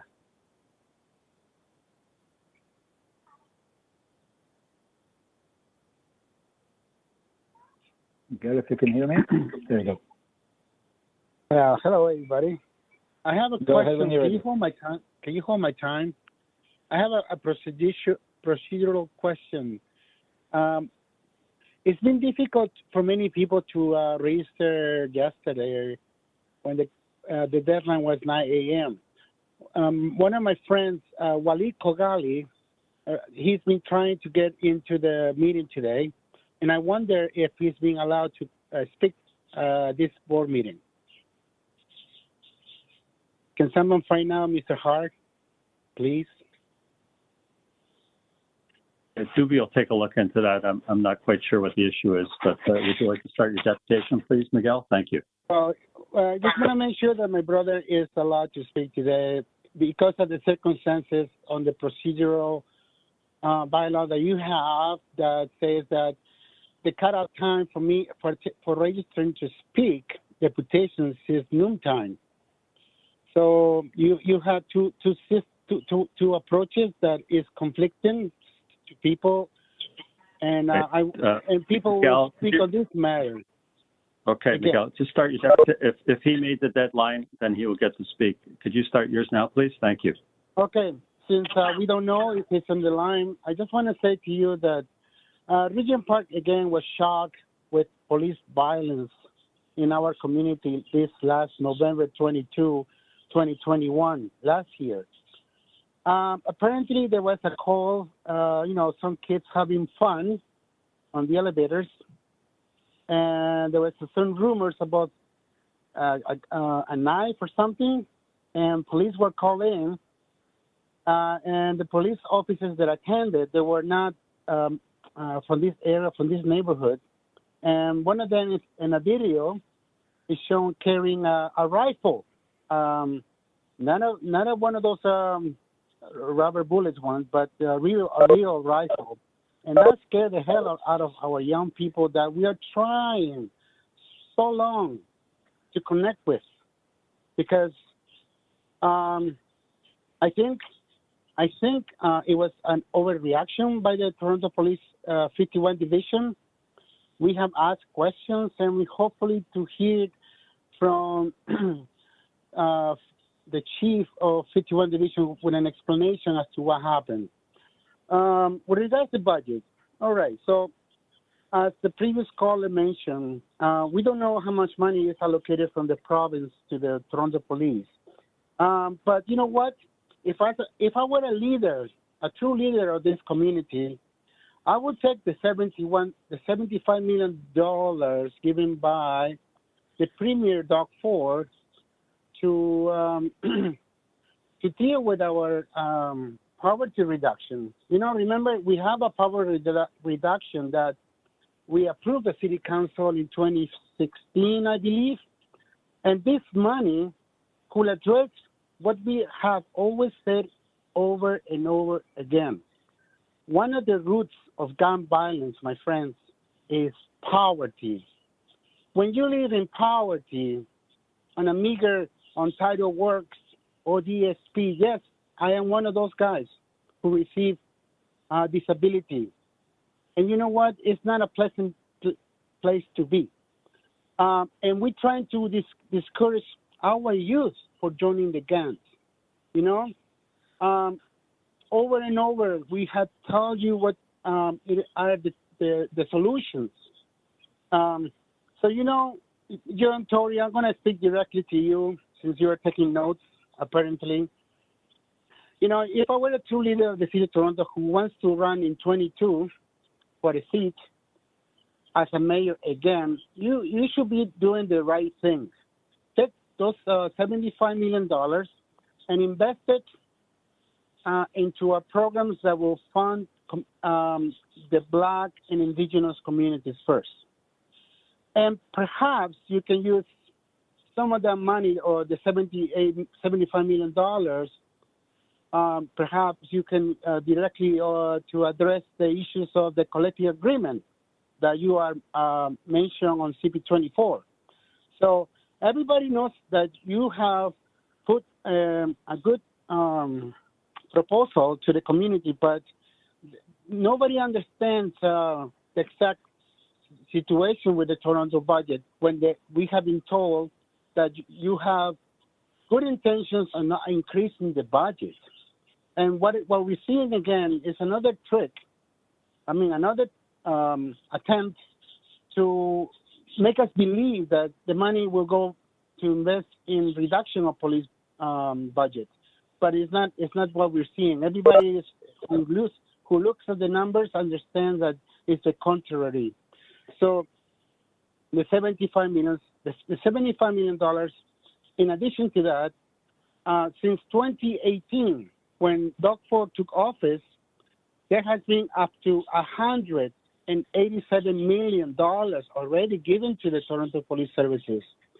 See, you're supposed to be responsible with how you use the money. I mean, don't come to us, the residents, in a fifth lockdown. You know, we're not in the fifth lockdown, and the small business people are suffering again. This should not be there should be no zero increase to the Toronto Police budget. Thank you. Thank you, Miguel. Any questions for Miguel? Seeing none, thank you for taking the time today. Doobie, please go on the next deputy. Thank you. Yes, sir. Next deputant is Inez Hillel.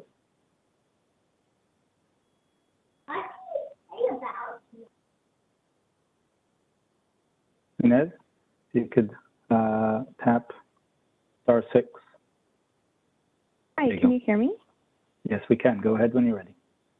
Great. So my name is Inez, and I'm here today to urge this board to vote against a police budget increase.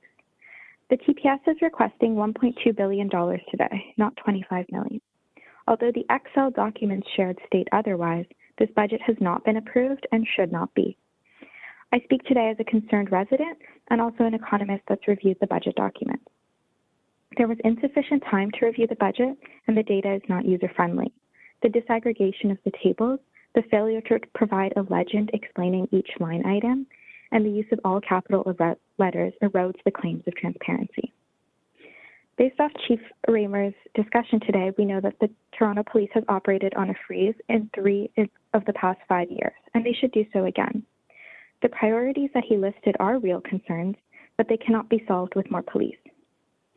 Expanding the number of neighborhood community officers is a direct contradiction to empirical evidence which suggests that over-policing in communities is a driver of worse outcomes for the residents.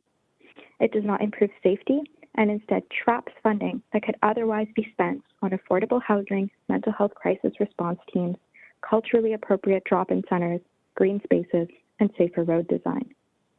With reallocations from the police budget, those services are possible. It is a myth that a clear and obvious police presence lowers crime. but it is a fact that it makes marginalized people feel unsafe. Vision Zero, which focuses on reducing traffic-related fatalities, should not be a police priority. Recently, the city invested in new cameras, which offer part of the solution, but fall short. What we need is better road design, fewer lanes, and better urban planning to reduce fatalities, not police. The Toronto Police cannot be a leader in missing persons investigations or in investigating hate crimes. Their investigation of Bruce McArthur is evidence that even when the TPS does investigate, they do so with little regard for marginalized lives. Officers who wear the thin blue line flag cannot investigate hate crimes. Speaking as a Jewish resident of this city, anti-Semitic hate crimes cannot be resolved by police. The Center for Israel and Jewish Affairs does not speak on behalf of our entire community. Police officers, even with mental health training, cannot be part of the solution because police cannot be trauma-informed. The uniform, the car, the handcuffs, the gun and taser, and the institution itself are traumatizing to people in distress. In addition, police officers, even empathetic and trained individuals, cannot offer care that is appropriate. They can arrest or bring to hospital. These are not solutions. Online reporting services are not accessible to many people. If the goal is to reduce the instances where a police officer needs to attend, then the entire service can be reabsorbed by the city. Despite the claims that the police cannot absorb any further increases in wage inflation, this budget still anticipates spending $1.8 million on dry cleaning and $1.5 million on bullets. When they make those choices, they do so knowing that many residents are under the assumption that the entire investment in police is being put towards a frontline service, not towards personal luxuries for the officers and tools that can only be used to kill. If this budget is approved, the Toronto Police budget will be larger than the Toronto Paramedic Service, Toronto Fire, and all investments in social housing and shelters combined. In the news release, Toronto Police Chief James Raymer called the increase a modest investment and said it was needed to maintain services in a city that continues to see a rise in homicides and gun violence. However, those are not listed as priorities in his presentation today. To me, this sounds like a way to scare residents into fearing for their safety. I can talk for hours about everything today that was said that was wrong, such as body-worn cameras that do not increase trust nor accountability, and how LED lights are not the same as climate action. However, every day, Torontonians read about preventable deaths in the city, to COVID, the toxic drug supply, traffic-related accidents, and police brutality. Reallocating resources towards life-saving services is critical at this time. I ask that the board does not approve this budget and instead provide a user-friendly version of it with a timeframe that allows for community engagement. Once a new draft budget is produced that prioritizes the multiple intersecting crises the city faces, that more police cannot solve, we can then vote on that reformed budget. Thank you. Thank you very much. Board members, any questions of the deputant? Seeing none, thank you very much for taking the time today to speak with us.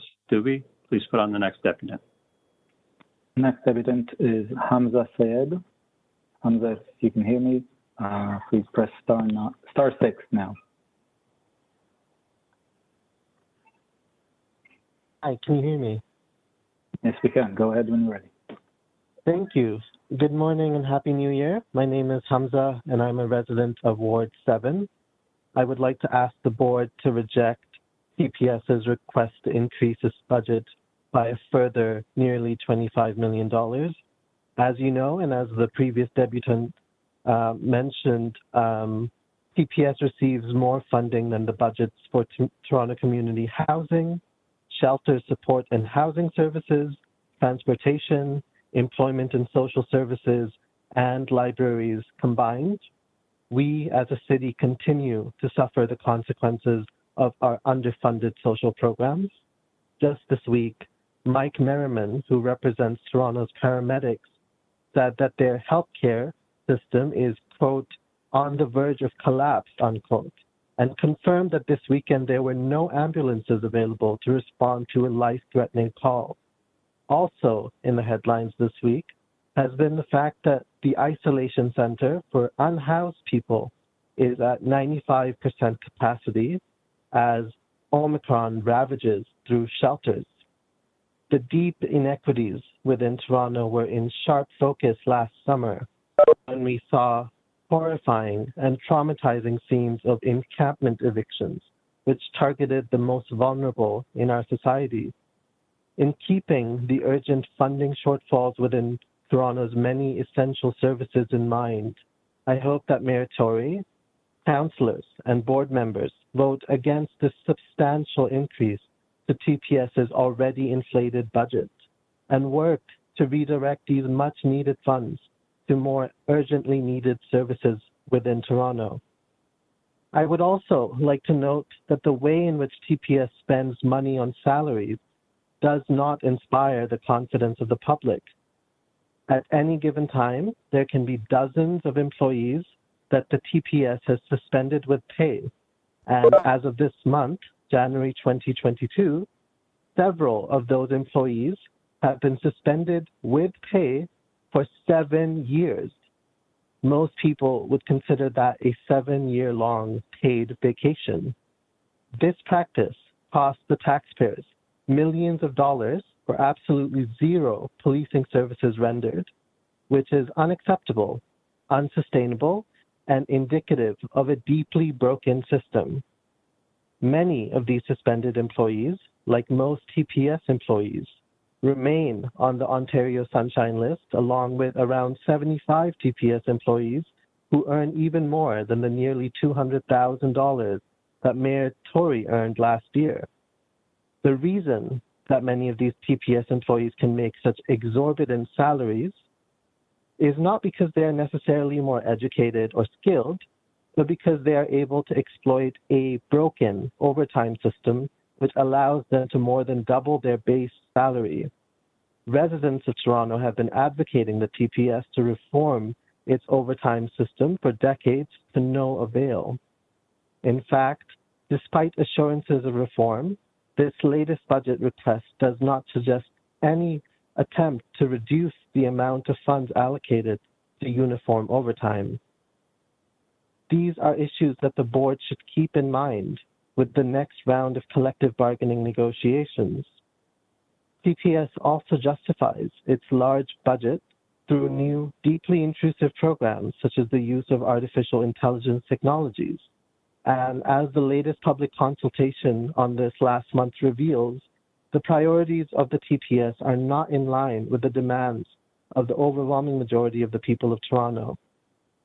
As councillors and board members, I know that you have heard from thousands of Torontonians for years who agree that the TPS budget is already too high. The root causes of crime, poverty, and inequality can only be addressed through bold and decisive actions to fund our crumbling social services, and not through an additional nearly $25 million to the TPS.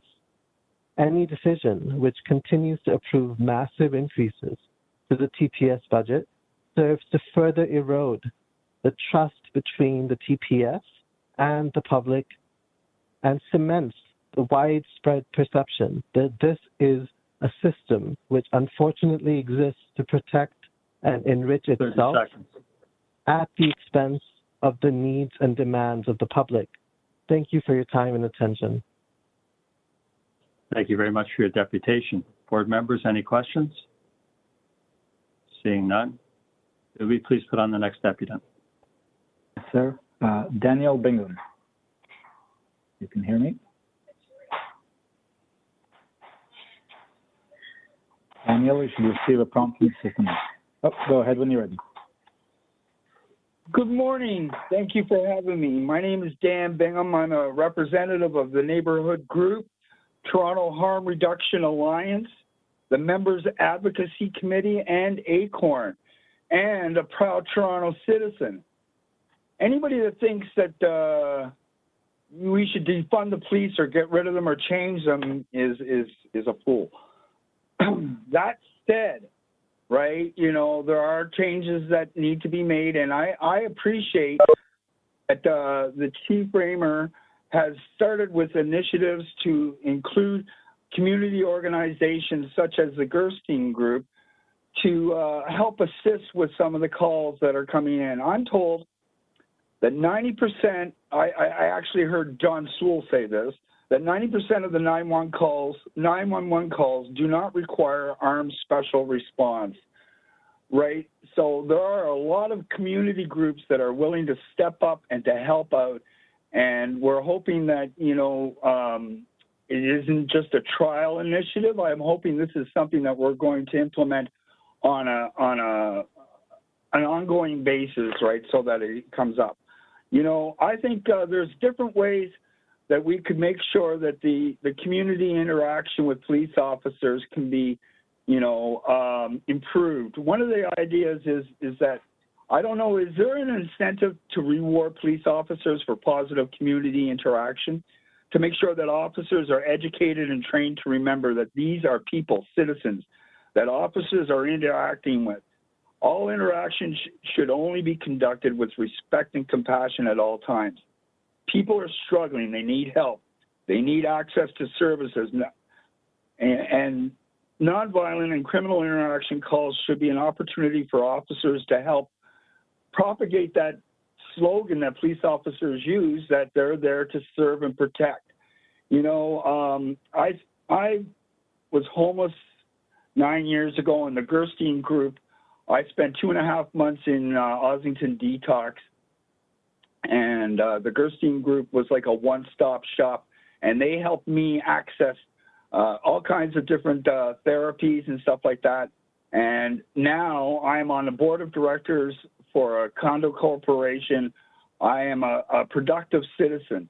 So I am proof that if these citizens are addressed with respect and their needs are identified and assisted with, that they, you know, they can actually add to the overall health of the city. You know, like I said, I applaud that you guys are trying to reduce your budget, and I think thank you very much for all your help. I can't say anything else. Bingham, thank you very much for your deputation and for sharing your success story. Board members, any questions? Seeing none. Dewey, please put on the next deputant. Next deputant is Suzanne Shirkin.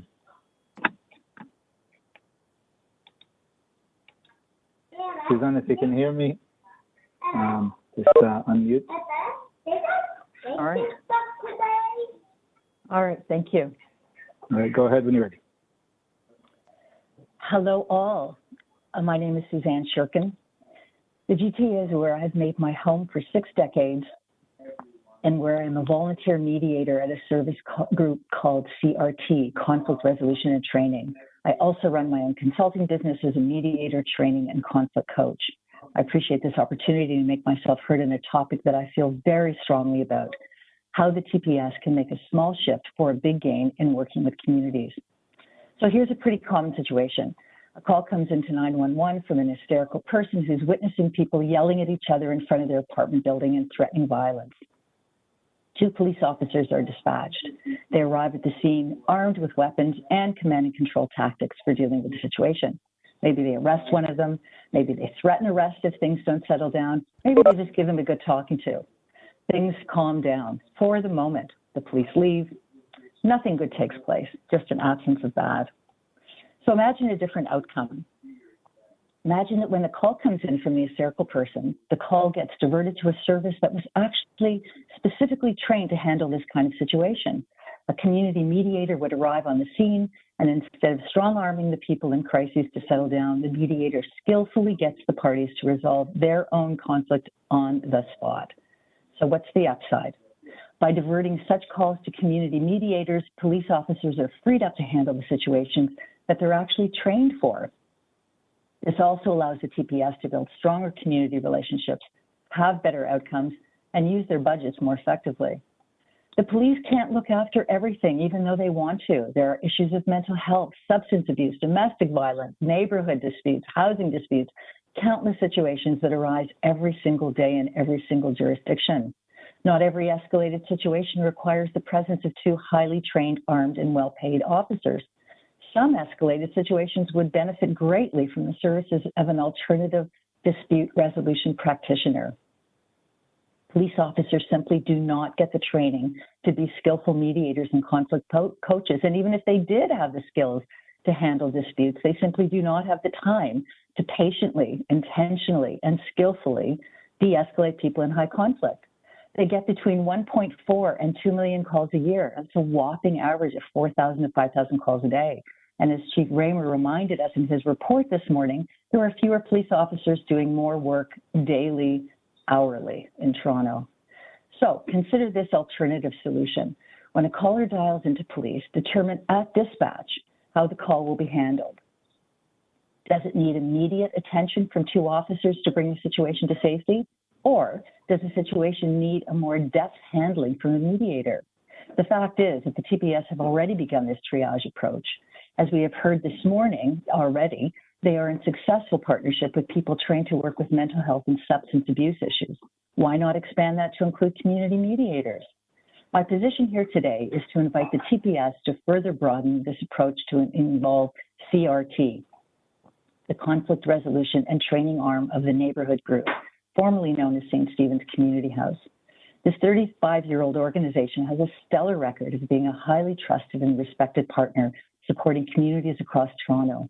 I'm proposing that a percentage of the 911 calls be diverted to CRT. CRT has the infrastructure in place.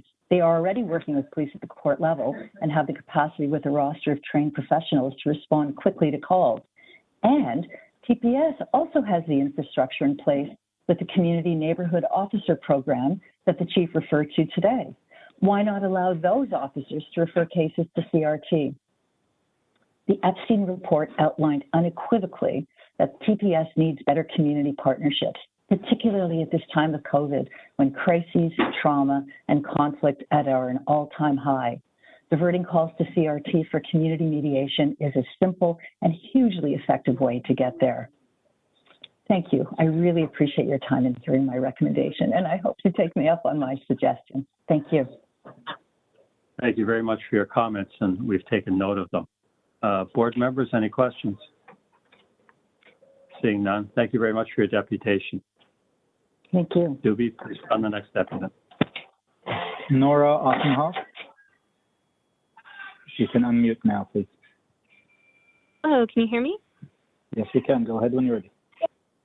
Thank you. My name is Nora Ottenhoff. I am an economist and concerned resident of Toronto, and I am here today to speak against an increase to the TPS budget. The service is requesting approximately $1.2 billion in funding, a figure, as has been pointed out previously, that is greater than what the city spends on paramedic, fire, and social housing services. This amount is unacceptably high, particularly as our city continues to grapple with the grim reality of the pandemic, resulting in more of our city's residents requiring greater social supports. It is your job as board members to approve a budget that meets the needs of the people of Toronto. This is not that. We, the people of Toronto, need greater access to affordable housing. We fund this by having fewer police. We need more community-based healthcare capacity and resources for unhoused individuals. We fund this by having fewer police. We need more safe consumption sites and overdose prevention workers, more school programming for youth, more green spaces. We fund all of this by having fewer police. Continuing to trap funding in police means we are unable to enact compassionate, community-centered care services and initiatives. Instead, by granting this increase, you are telling your constituents that you value punishment over people. While the TPS's own documentation suggests that this budget has already been approved, we both know that this is not true. You have an incredibly important role to play here today. You get to represent the people of Toronto in this decision. Please listen to your constituents and think critically about how funding could be best allocated within our city. Does nearly $1.8 million annually on dry cleaning sound like a good use of funds? Or the nearly $2 million that was spent on clearing encampments? Or the approximately $1.5 million slotted for firearms and ammunition? I struggle to see how these budget lines create a safer, more compassionate city. Today, you have and will continue to hear from several delegates whose demands we'll be opposing. This is where your role becomes important. Think critically about what is being asked of you and what is being put forward as a complaint.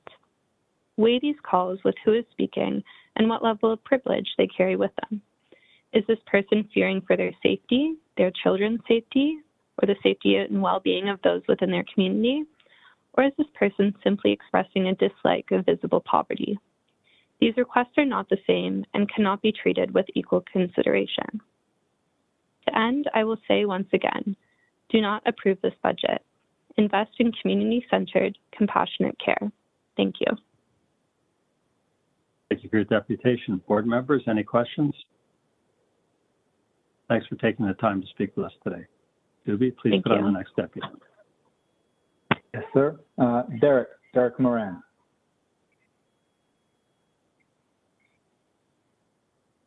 Hi, can you guys hear me? Yes, we can. Go ahead when you're ready. I'm just going to start my clock here. By the way, Mayor Tory had something to say earlier directed at Chris and I after we spoke about you on item number 1, Chair Hart, something about governing ourselves accordingly. Bill Blair, while he was still chief behind the wall there where the meetings used to take place at police headquarters, once admitted to me that we cannot police the city of Toronto without the consent of the people, end quote. And as the courts have said that ultimately that sovereignty remains in the people, I want to make it crystal clear to Mayor Tory that I do not consent to being governed, if not defrauded, with Roman municipal civil law in this, a common law jurisdiction where the rules of equity prevail. I mean, is it my fault we're stuck with a municipal police board in a common law jurisdiction? And let's not forget, I have cited the sources in law before at this board, which explains that slavery is only created under municipal law. So there's that. So in this report, I just want to point out that the words accountable, accountability are mentioned 16 times. The word trust is mentioned 5 times. The phrase public trust is mentioned 3 times. And the words transparent, transparency are mentioned 16 times. So in the spirit of transparency, Chair Hart, when I'm done, I was wondering if you could simply share with all of us where exactly in Ontario does the chair of the Toronto Police Services Board now live? In this report, the chief selection process is mentioned a number of times. And I just wanted to remind you, Chair Hart, that I sent you an email on Monday, December 6th of last month, that based on what it says in that Government of Canada publication I've pointed out here before, on having an item at a future board meeting on whether interim Chief Raymer has violated his oath of office he took to uphold the Constitution with the mandatory COVID vaccine policy for TPS members such as Detective Constable Adrian Gilvesy. So in this report it also says approval of a new memorandum of understanding with the city's Auditor General. The ongoing work of the Auditor General as requested by the board will assist in informing these efforts and identifying additional areas where efficiencies can be realized. Now, as heartfelt of a defense that was earlier for you, Chair Hart, the part Mayor Tory conveniently leaves out is, when recently at the board while Chris Langenfeld was speaking on something about payments being made by this board to law firms in secrecy, you blatantly violated Chris's freedom of expression by getting Doobie to hang up on him, not once, but 2 months in a row. And as Mayor Tory knows that recently I put Councillor Crawford on inquiry at Executive Committee last month to inquire of you, Chair Hart, while you're at the budget meetings, if it's true that the Toronto Police Services Board has been making payments to law firms in secrecy, and if so, how much exactly has the Toronto Police Services Board paid out to law firms in secrecy? In this report, it also says, throughout 2022, the board will continue this and other work in a transparent and consultative spirit with the goal of ensuring effective governance and fair and accountable policing in Ontario. As an example of just how transparent and with a consultative spirit this board operates with, and an example of what Chris Langenfeld was getting at earlier, you may recall, Chair Hart, the email I sent you on Thursday, November 4th, that I found the TPS news release Chris Langenfeld mentioned at last week's, the October board meeting regarding the service's procedure regarding its mandatory vaccination requirement. The TPS says in it that the service's vaccination requirement aligns with Toronto Police Services Board policy. I was just thinking, do you remember the shitstorm created a few years ago by Mark Saunders when he decided to go ahead on his own and paint new police cars a different color without having it go through the board first, letting the public have a chance to have their say on it? I couldn't believe the outrage over such a trivial issue, paint colors. But there's a world of difference between new police car paint colors and forced vaccinations. If the Toronto Police Services vaccination requirement aligns with Toronto Police Services Board policy, then which month exactly at the Toronto Police Services Board meeting did the TPS vote on and approve of its mandatory vaccination requirement policy, end quote. To date, not only have you not responded to that request for information, but it is the only time, Chair Hart, that you have never responded to me with an email I've sent you. Every other time I've emailed you directly one-on-one, you have gotten back to me, but not this time. That's my time. Thank you, Derek. Board members, any questions of Derek? Seeing none, Doobie, please put on the next deputant. Yes, sir. Chris Langenfeld.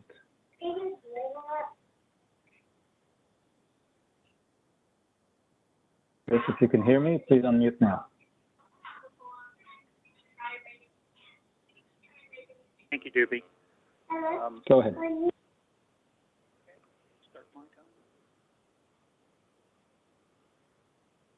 So I note that contrary to Mr. Tory's earlier statements, in reality, that motion without notice to City Council from last November explicitly said, notice of this motion has not been given. A two-thirds vote is required to waive notice. And, as can be read at the conclusion of my presentation video, that City of Toronto motion item confirms that that motion to waive notice carried. But of course, Mr. Tory spewing alternative facts comes as no real surprise to those of us who have listened to him so many times before. As for the budget discussions, I certainly have to agree with Howard Morton that the way this board has operated in recent years has definitely resulted in a loss of public trust. I very much support the call from Mr. Sewell, so many others, to defer discussion on this over 100-page budget to allow full... So who's talking during my time? We see Mr. Ford there going on, but oh well. Sorry, Chris, that was my kid back in the background. Sorry about that. Thank you, Doobie. So I agree with Mr. Sewell's call and the call of others here to allow more time for a fulsome public discussion and fulsome consultation on this multi-million-dollar increase in the over $1 billion police budget. But as Mr. Sewell also pointed out, Mr. Tory has already publicly stated that he supports this budget increase. So really, these consultations are nothing but show, which is pretty typical for Mr. Tory and his gang there. I'd also like to suggest that Miguel's comments about people being unable to register to speak might well relate to the board's news release announcing today's meeting, which stated that a request for to make a deputation must be received no later than 9 a.m. on January 10th, 2022. Of course, that's contrary to the board's bylaws. I'm glad to see I'm entertaining Mr. Ford, or I guess he's just listening to a comedy video while he sits there. On to the board's budget.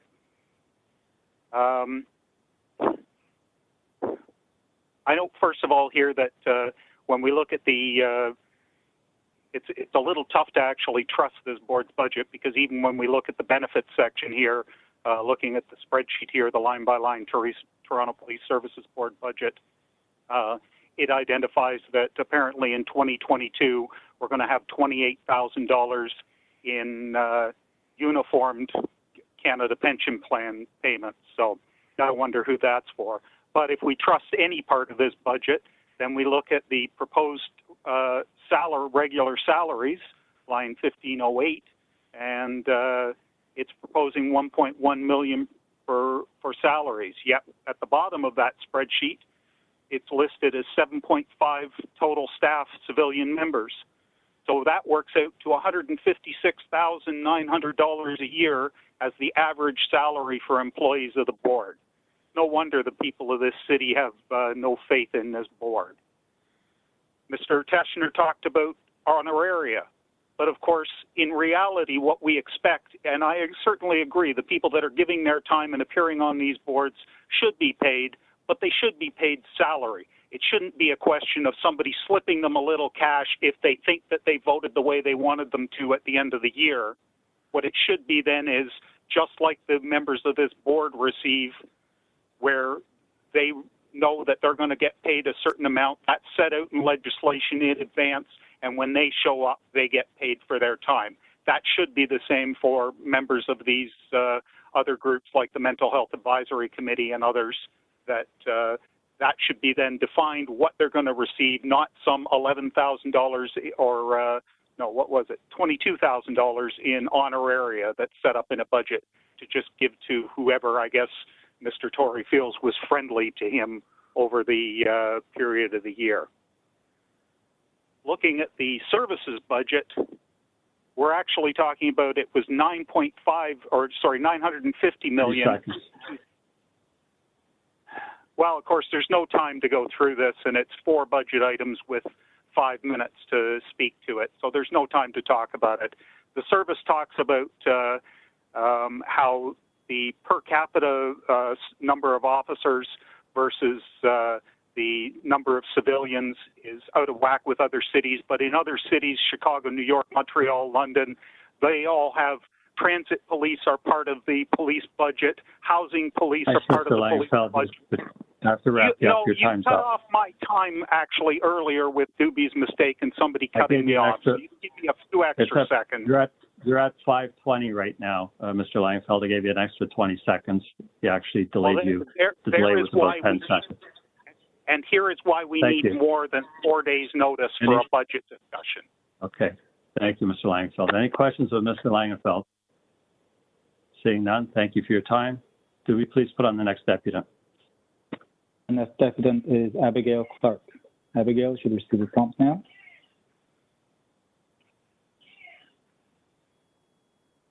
Hello.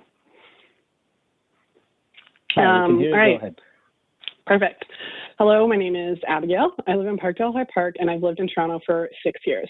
I'm calling today to urge the committee to reject the police budget increase and, like several callers before me, ask for the police budget to be defunded.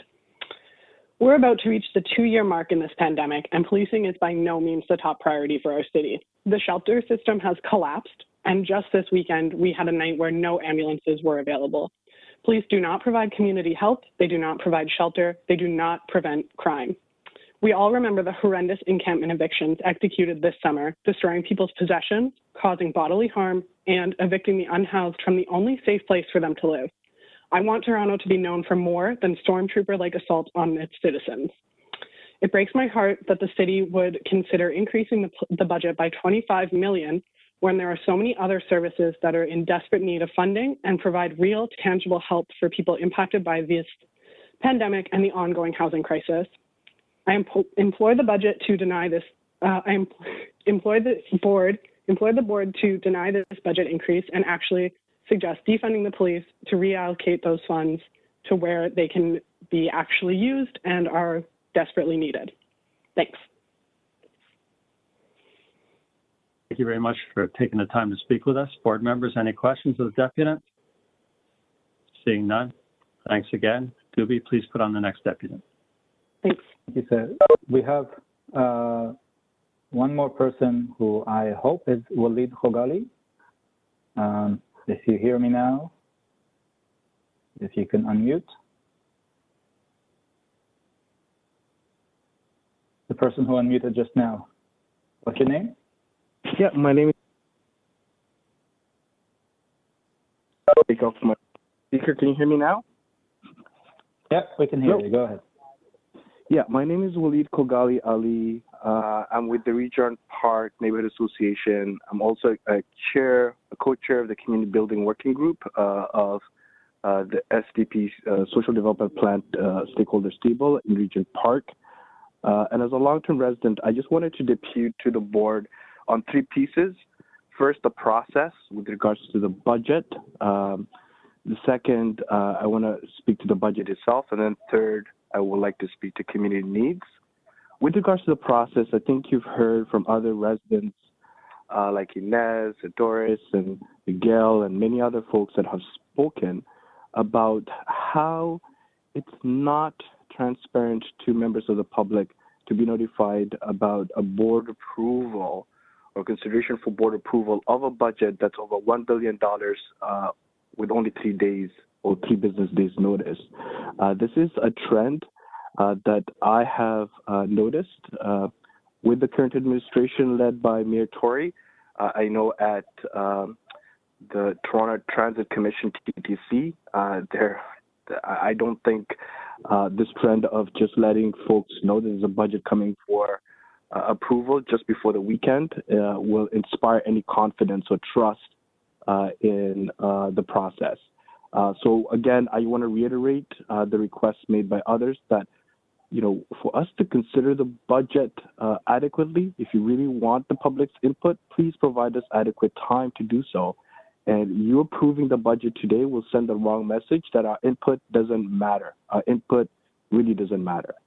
The second piece that I want to talk about is with regards to the budget itself. You know, as a student, I was always told that a budget is a reflection of the priorities of the organization. And when I look at the budget, with the few days that I had to actually review the budget, what really captured my attention was the investments that are needed to better support, you know, residents. Specifically, what I'm talking about is equity. You know, in the budget, there hasn't been that investment to not just deal with the ongoing concerns that have been raised by the Ontario Human Rights Commission, for example, with overcharging being something that really must be addressed, especially because overcharging has led to many people losing access to important social services such as housing and other important supports. So there's been a focus on that. The budget also is not transparent. There have been commitments made by the provincial government, especially for TAVIS, you know, programs that members of the public have complained about as being very problematic, but those funds are not reflected in the budget, and that's problematic. The last thing that I want to mention is with regards to community needs. I know earlier Miguel spoke to an incident in Regent Park where youth were engaged in a process to better understand their needs with regards to revitalization of Regent Park for phases 4 and 5, specifically a session hosted by grassroots organizations that are trusted by youth. The incident back in November of 2021 reflects the lack of not just coordination, but relationships that don't really exist in the community between members of TPS and those youth workers that support youth on a day-to-day basis. The response, in my opinion, which was slightly not just problematic, but you know, the video demonstrates that the youth were carded, parents were not aware of those interactions, and rights were violated. And I think that is problematic. When we talk about carding and it's not happening in our communities, the November 2021 incident is an example of incidents that we don't want in our community. What our community has been asking for is, you know, to invest in community needs, specifically good jobs.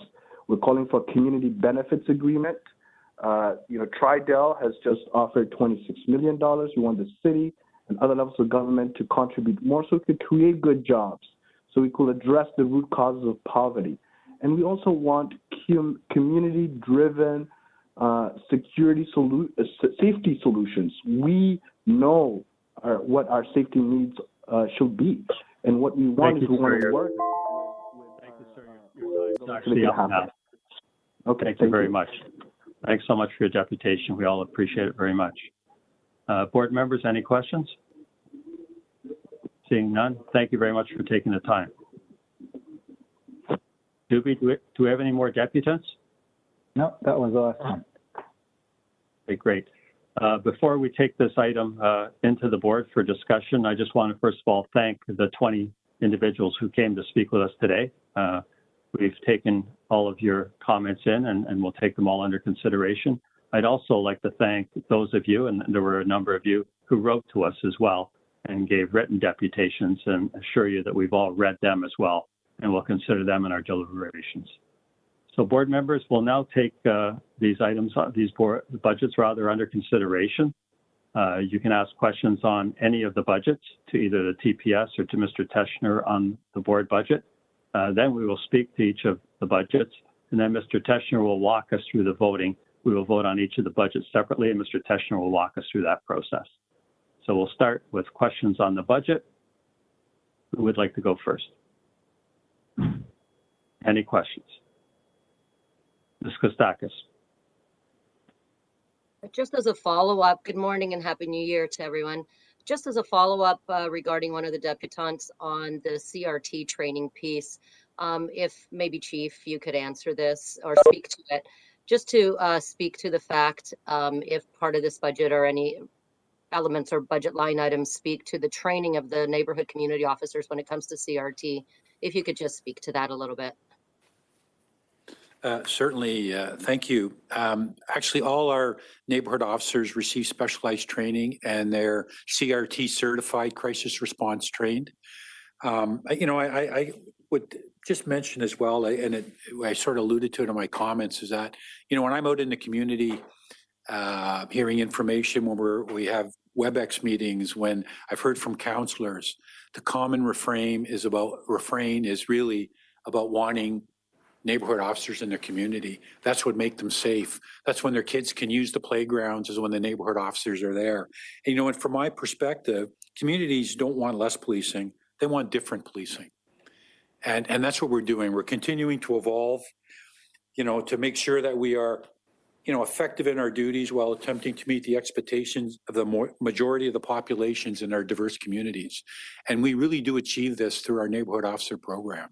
I was out at an event at Christmas time where a member of the community came out to me and just mentioned how much safer they feel in their community when the neighborhood officers are walking around.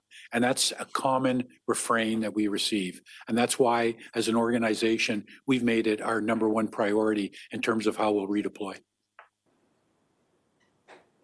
Okay, thank you. And just secondly, obviously there's been some concern on the optics of the timing of the public and reviewing the budget.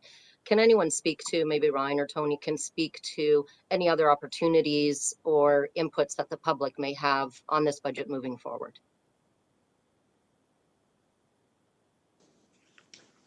Maybe I'll begin. Thank you for your question. There are the opportunity today in front of the board is but one stop on the train, if you will. So the budget material was put forward on the services and the board's website. You've heard different deputants speak to the level of detail that's in there and the commitment of the service to continue to provide more. Deputations were, people were allowed to register until noon on Monday, and you've heard from deputants today. After the board makes its decision, the board then sends the budget to City Hall for the city's budget process. In that process, you'll have consideration by the city's budget committee, the city's executive committee, and then ultimately by City Council as a whole. Both at budget committee and at executive committee, as has always happened in previous years, members of the public will be able to again make deputations with respect to any of the budgets under consideration by the city's process, including the police budget as well.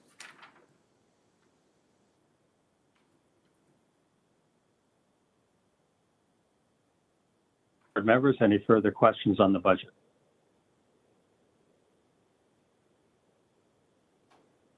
Any questions? Mayor Tory. Yes, I'd just like to ask whoever might be best to answer, the chair, with respect to the neighborhood community officer program. I mean, I fully support what was said and don't accept what was said in the deputation about the neighborhood officers. And I say this based on not academic papers or political commentary, but actual experience I've had in the neighborhoods where people have given me extensive positive commentary about the feelings they have about those officers and the role they play and how they deploy themselves in the community.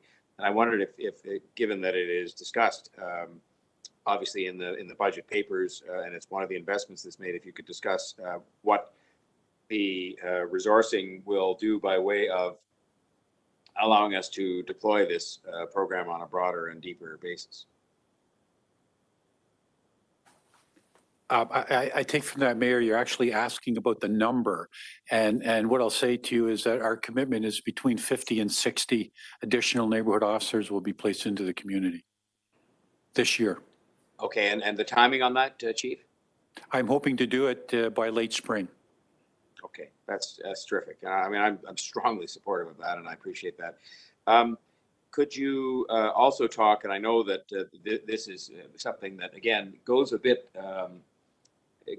underappreciated, the magnitude of the investment in terms of the number of service members and so on that will be involved in the implementation of the missing and missed recommendations, just because I think that while some people won't know much about that report or the name of it or what's involved, that maybe you or somebody on your behalf could just talk a little bit about that investment, because I think, again, it's one of great significance, given both the report, but just given the issue itself.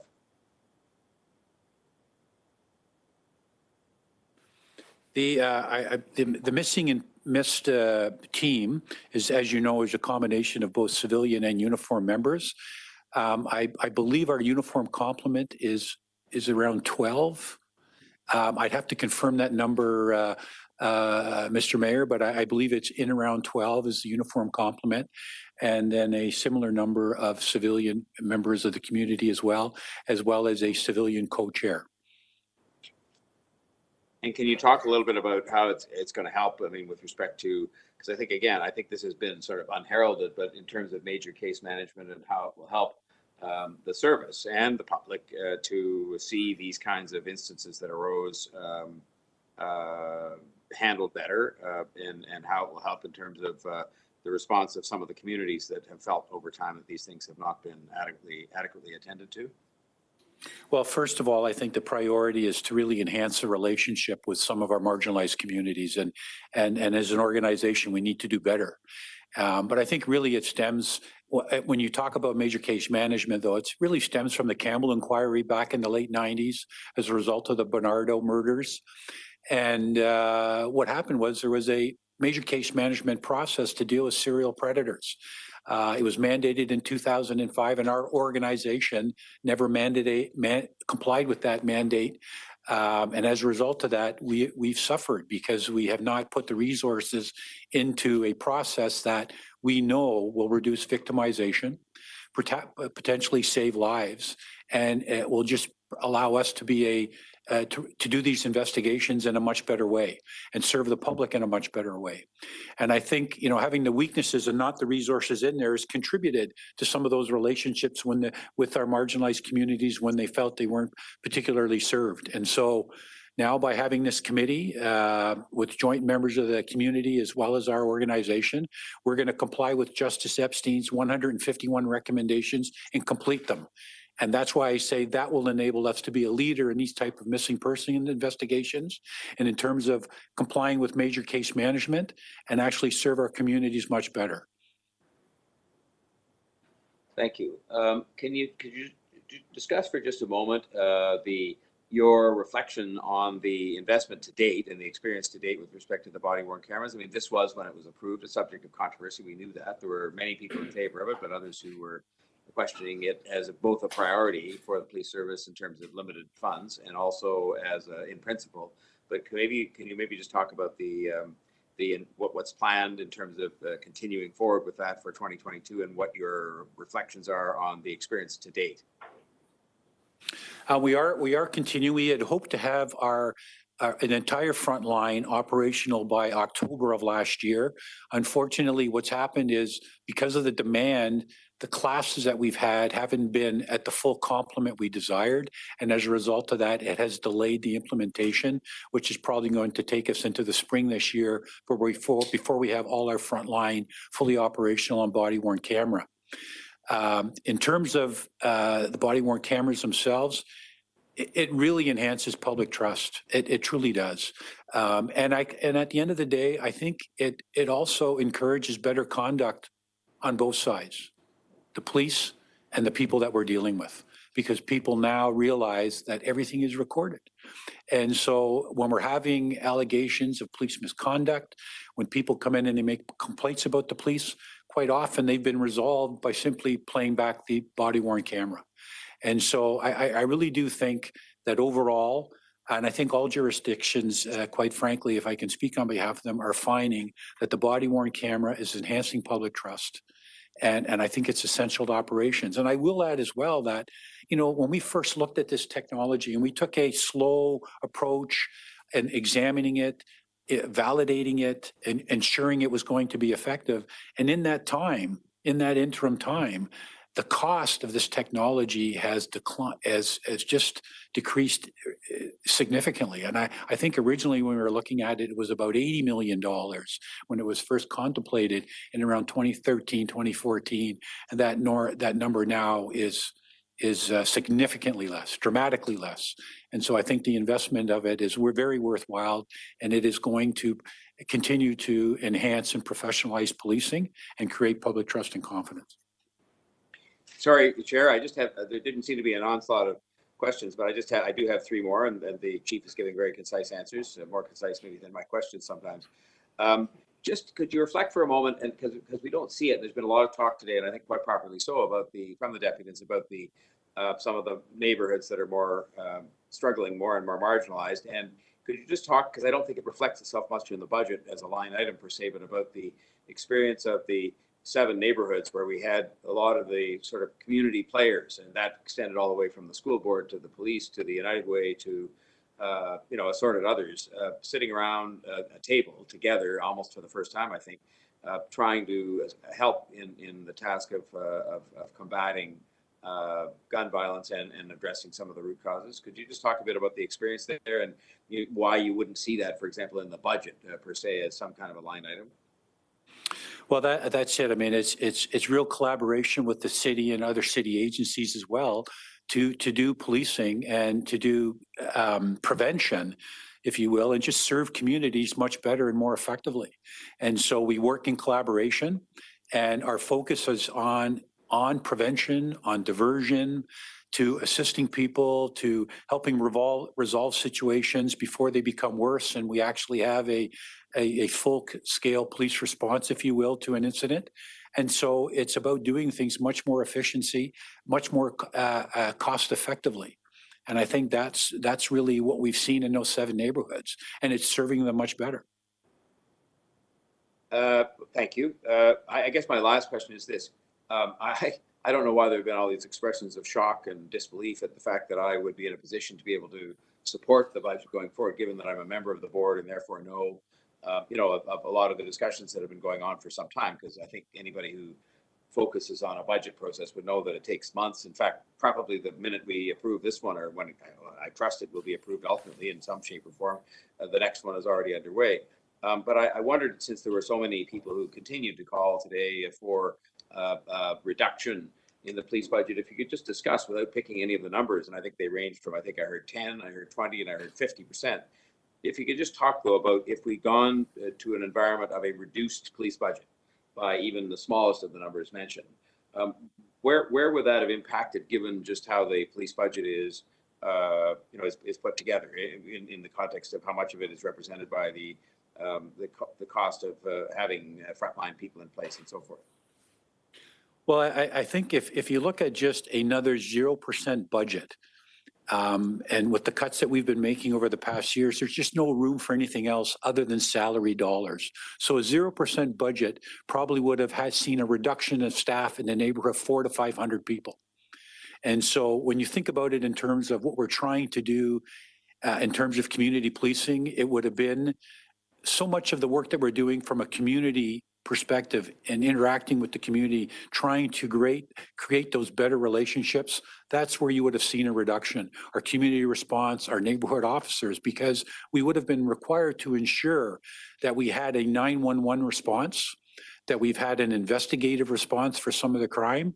And so some of those other areas would have suffered in terms of the uniform side. And then, of course, we would have seen reductions on initiatives like the very cost-effective special constable program, where we've identified where we can have individuals that are doing functions that we don't necessarily need a armed police officer in, securing crime scenes, doing canvassing at crime scenes, sitting with a person who's been arrested and waiting for assessment at a hospital rather than an armed police officer. We would have seen a reduction in those individuals, and that would have been counterproductive as well. So this would have had a dramatic impact in our ability to provide adequate and effective policing in this city. Fine, I will sneak in one more if I can, Chair, which is this, Chief. The technology you talked about, which allows greater use of text, for example, these are things that have been coming for some time, and they have already come to other cities.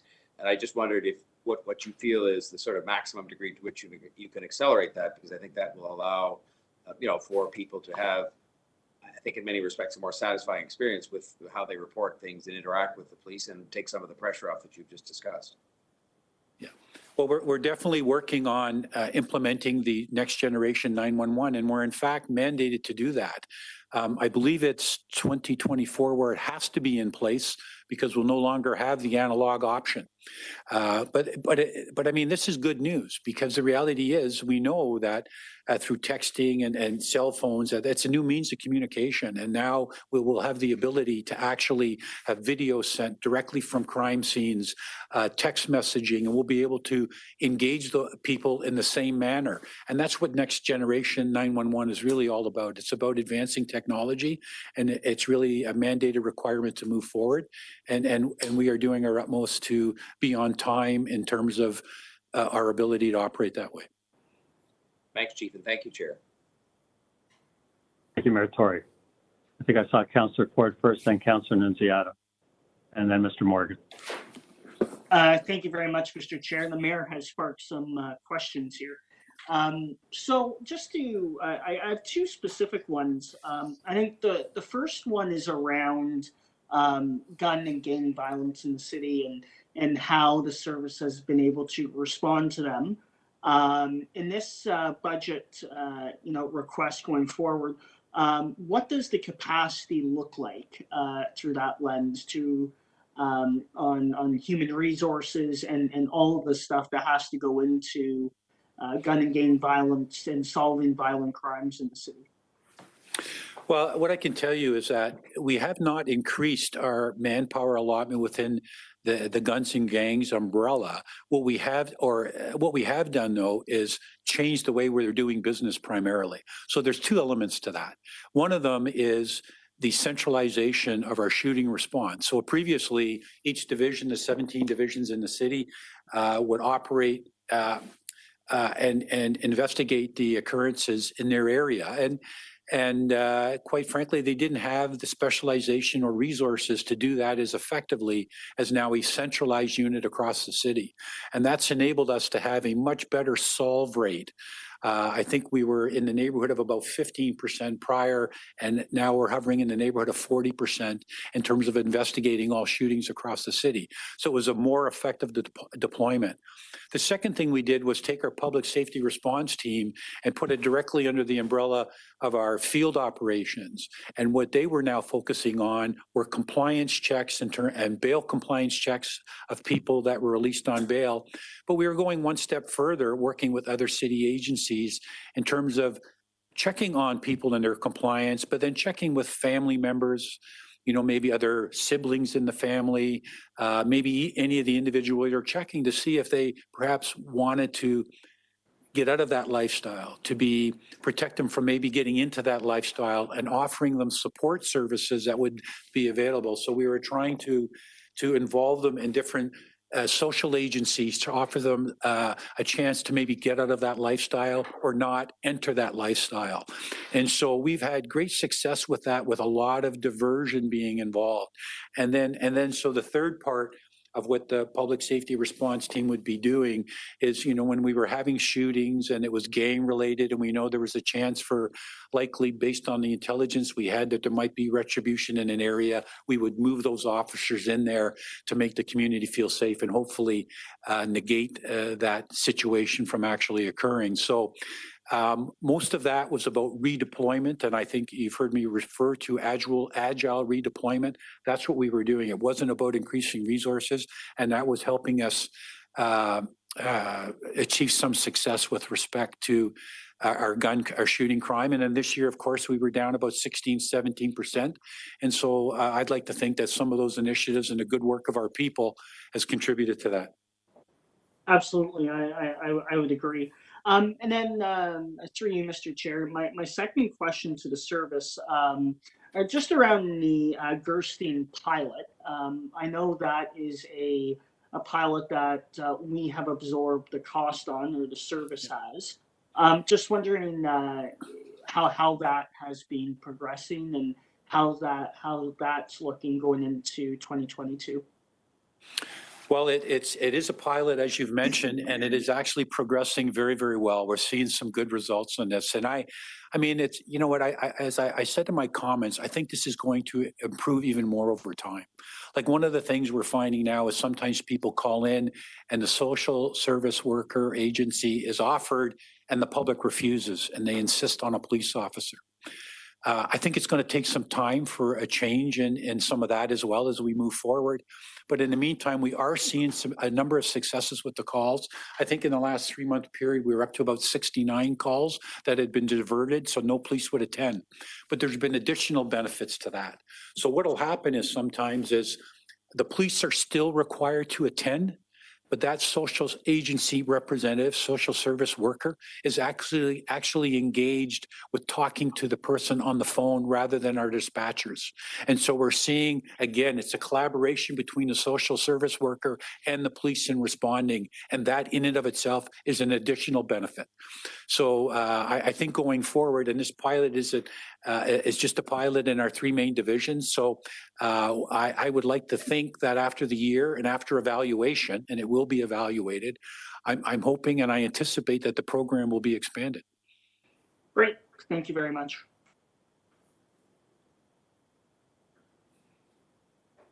Vice Chair Nunziata, over to you. Yes, thank you. I just have 2 or 3 questions. So getting back to the neighborhood officers, the additional officers, neighborhood officers that we're putting in the community, are those areas where there's been a request where we don't have the neighborhood officers? Yes, we're having them requested in a number of areas by a number of people. Unfortunately, with the numbers that we have many more neighborhoods than we have resources that we can put into those areas. So we're going to have to prioritize them as we go forward. And generally, Councillor, the difficulty we have too is that essentially, and this is the complaints we get from the community, you need 4. Because we need to have 2 shifts, day and afternoon, and otherwise, you get into this problem where I often hear is that the officers are there in the morning, but then there's no one in the evening, and where the kids are staying inside, we can't use the park, so we sort of basically have to deploy them in units of 4. So and that's why I think. Quite frankly, I told the mayor earlier 50 to 60. So I'd like to think of that total in terms of multiples of 4, that rather than 48, right, we're going to be at 60. So that's what I'm hoping to see deployed. Okay, thank you. So another question is, how would this budget help a service address hate crime that has increased in the city? Well, I think, as it was mentioned by one of the deputations, we have a robust, albeit small, hate crime unit, because it's one of the components. In the last 2 years, we've seen significant increases. And so what we want to be able to do is it just really enhance our capacity to investigate those in many ways in a specialized way. These offenses have tremendous impact on the community and tremendous impact on their feeling of safety. And so we want to increase our capacity by, we added a couple of officers in late 2020. And what we've recognized and the feedback I've gotten from our managers is that we need to add an additional few members to that unit again. Okay, and a question to Ryan, the question that was asked about the timeline of the budget. You mentioned the process that we go through has to go to the police services and then to the budget committee, executive committee, and then Toronto Council. So this is not a new process. Like, this is what we've been doing for years, and that's the timeline for the budget. It hasn't changed. Certainly, Vice Chair, this dovetails with the process last year. The dates may change depending on when the city's budget launch occurs, but the idea that the board considers it first, puts the budget out, gives folks about a week in order to review it and sign up for deputations, and then after deputing at the board, can then move on to budget committee, executive committee. That is very much in keeping with past processes. Okay. So I think from what I'm hearing from the deputants, it seems like they're under the understanding that we're increasing the budget because we're adding and hiring more police officers. But in fact, that's not the case. So can you just clarify exactly why the increase in the budget? And it's not hiring more police officers, but as far as the salaries, collective agreement, and redeploying some of the officers to other areas. Yes, Council. I can confirm for you that 96% of this increase is related exclusively to collective agreements with the Toronto Police Association and the Senior Officers Organization. So it left a very small amount to deal with everything else, including the $2.3 million to now start us on the road to compliance with respect to major case management. Okay, that we are going to, ultimately, we are going to need more than that number to achieve full compliance with major case management, but it allows us to start the process to get an understanding of just what it'll take to ensure the entire organization is compliant. Okay, thank you. I just wanted to clarify that because we heard from other deputants, they feel that the increase in the budget is that we're hiring more police officers. Thank you. Thank you, Vice Chair. Mr. Morgan? Thank you, Chair. Can you hear me? Okay, excellent. So I just a couple of pieces that that I wanted to address. Given a lot of the deputants spoke to the process and some of the challenges in terms of the timeline. So I'm wondering if there's any opportunity to have to align that process so there's greater transparency and community community input. So I'm wondering if there is an opportunity to do so.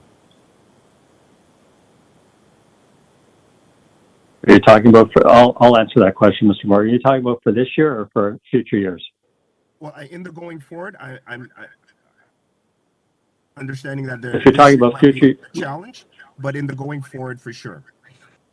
Yeah, if you're talking about the going forward, there is the possibility in the future that the budget subcommittee of the Toronto Police Services Board could have a separate public meeting to consider the budget before it goes to the board. So there is that possibility, and we could consider that as part of the 2023 budget process. So that would give the public two opportunities before the Toronto Police Service Board. Mr. Chair, possibility. Mr. Chair, it's Tony V. If I could just add also that the report basically indicates that we will be starting the consultation process. We find that it's too late in the process right now. So our plan is to actually start that consultation process with members of the community and special groups probably in the spring of this year. So we're looking at probably May, and that certainly will allow more opportunity to members of the community to give their views in terms of not only what is in our budget, but how it actually gets moved forward. So that's the plan for 2023.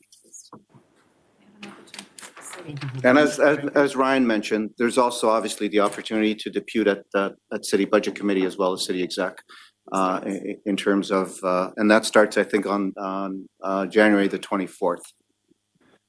Thank you. And I think part of what I also heard is just how the budget is presented, and if it, to a layperson, it might be a challenge to unpack. So having community as part of that process of how it's presented, I think would potentially be something very useful. Yeah, if I could add on that, because I think it's an important point. What we are moving to, and we've started the process this year, is what we call service and outcomes-based budgeting.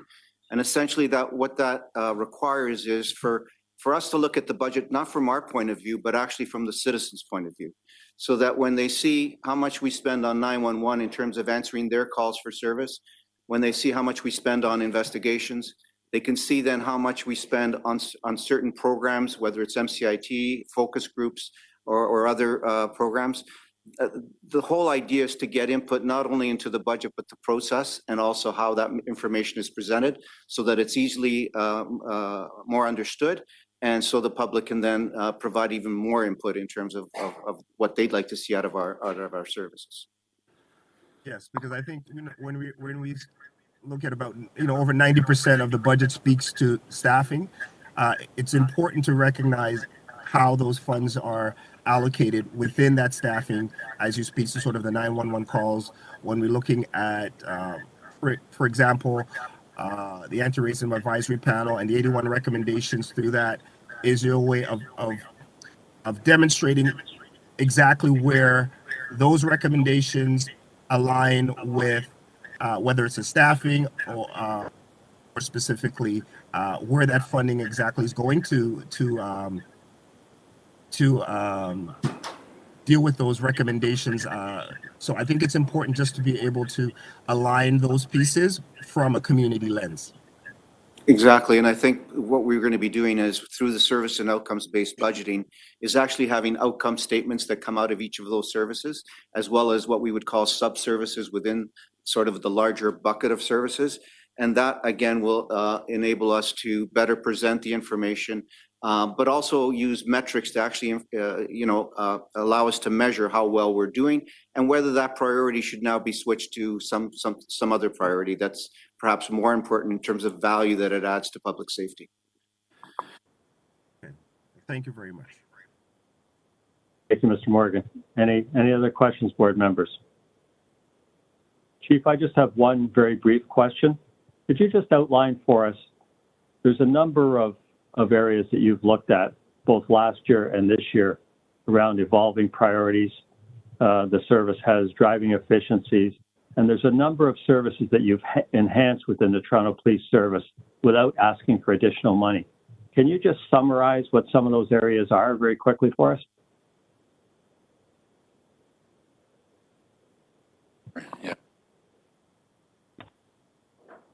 Yeah. Yes, Chair. Yeah. I mean, what we did was redeploy officers to the front line by removing our primary response group that had been in place for a couple of years. And we moved officers back into the front line. Plus, we created the Vision Zero traffic enforcement team. In 2021, they were the recipients of the CACP Traffic Safety Award for the work that those 18 officers were doing. And in fact, they were doing 20% of the enforcement within the entire organization. So, and I think, there, in addition to that, we had put officers into the hate crime unit, more officers into our neighborhood officer program. And just while I'm mentioning the neighborhood officer program, and this is something to the mayor's questions earlier, we only have neighborhood officers in 38 of the 158 identified neighborhoods in the city. And that total number right now is 178. as what we have in total. And then I guess in terms of the redeployment, again, we expanded our MCIT program. The province funded additional nurses, and we expanded, I think, by a dozen officers. And then, of course, by redeploying our officers differently, we created the centralized shooting response team, which I mentioned earlier is also having better success in addressing our shooting occurrences. And that is one of the significant priorities in the city. And you just have to look at the numbers in the last 6 years from 2015. And, now, when you look overall in terms of some of the cuts that we've made, one of the things we did cut back to meet some of our budget requirements was our major crime response team. And really what that was an investigative team to address organized crime that went beyond the capability of a local division. And it was essentially our auto squad. It's things we would have used in the MacArthur investigation, perhaps in the tow truck crimes that we were seeing across the city. And so, particularly with the theft, the car theft problem that we have, it's just going unabated and involves organized crime, we're going to have to reinstitute that program. And so that's going to cause us, that's going to force us to, again, redeploy. One of the most productive things that we're seeing that's been in place for the last couple of years is a move to a new shift schedule. And currently, as we stand now, 16 of our 17 divisions are now on the 4-platoon system that is being piloted. And I fully anticipate that perhaps by 2023, we will have a vote on that accord.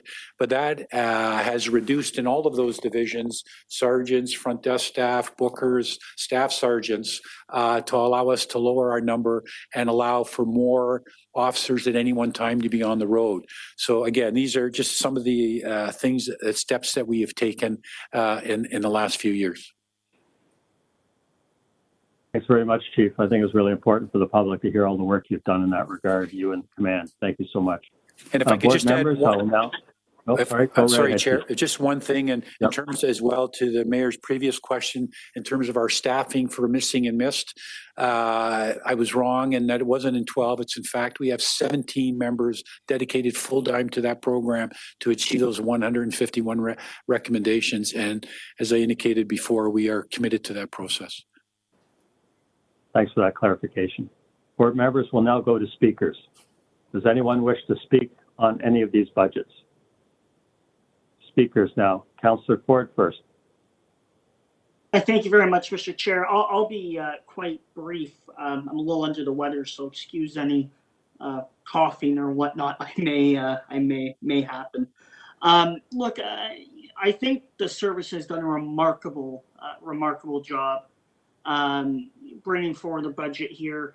I had the opportunity to sit on the budget subcommittee with Chair Hart, and I have seen, starting I think back in June or July, Mr. Chair, I think was our first meeting, with the astronomical challenge we had in front of us of bringing forward a budget that addresses the big issues we have in our city, and keeping a city of upwards of 4 million people safe, but also fiscally responsible to the times where we are facing tough budget times all across the city, many different departments and whatnot, which we have been tasked with. So as a member of City Council, I, for one, think this is a very responsible budget.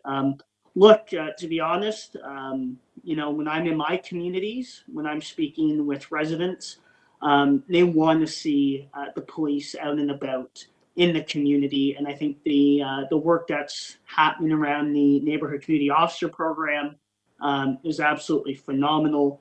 I, for one, and I've heard, I think, from almost all my colleagues on City Council, can't speak for them, but from what I've heard, a lot of them support it, and they want it in our community. So I for one, have seen the benefit in North Etobicoke. So I think we are making critical investments where they are needed. Beyond that, you know, we do see the statistics of an ever-growing city with higher demand, and I, you know, personally, for one, I'd be comfortable sending a bigger budget ask to City Council. I know we aren't doing that, but I think, you know, there is a need there.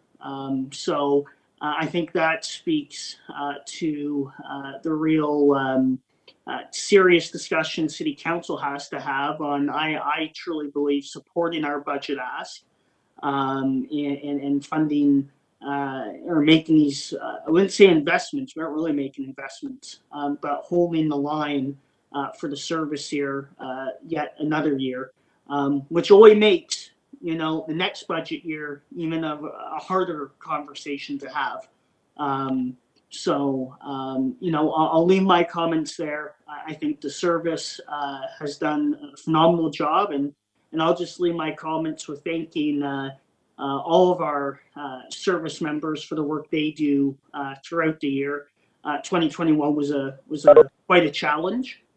2022, you know, we hope for better, but just want to thank them for all the work they do serving our city. Thank you. Thank you, Councillor Ford. Speakers? Vice Chair Nunziata, then Mayor Tory.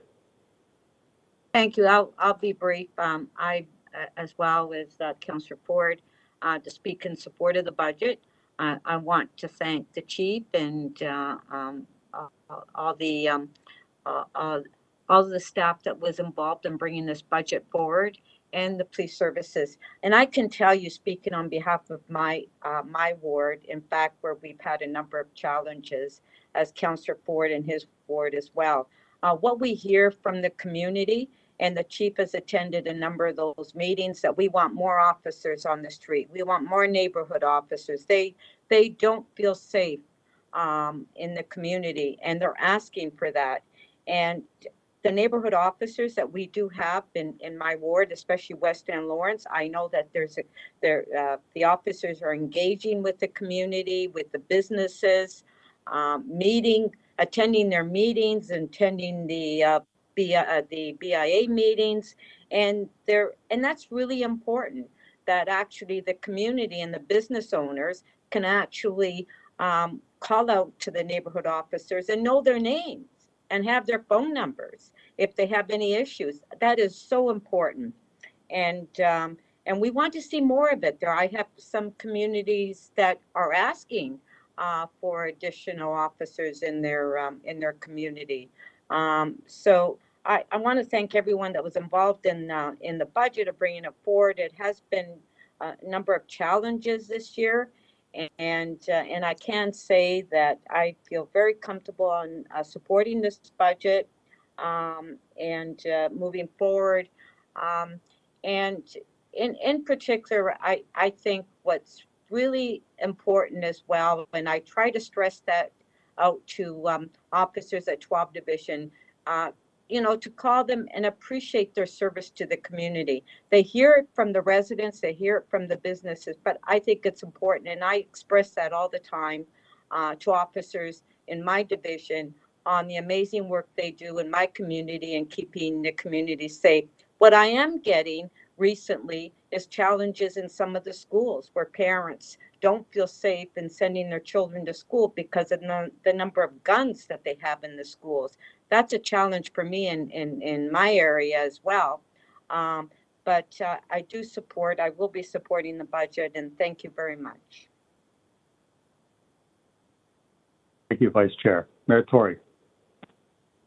Well, Chair, as has been cataloged already by some of the deputants, I will be supporting the budget. And again, as I say, this would be no shock in that I've kept myself informed, as any responsible mayor would do, leave alone that I have the privilege of being a member of the police board as well.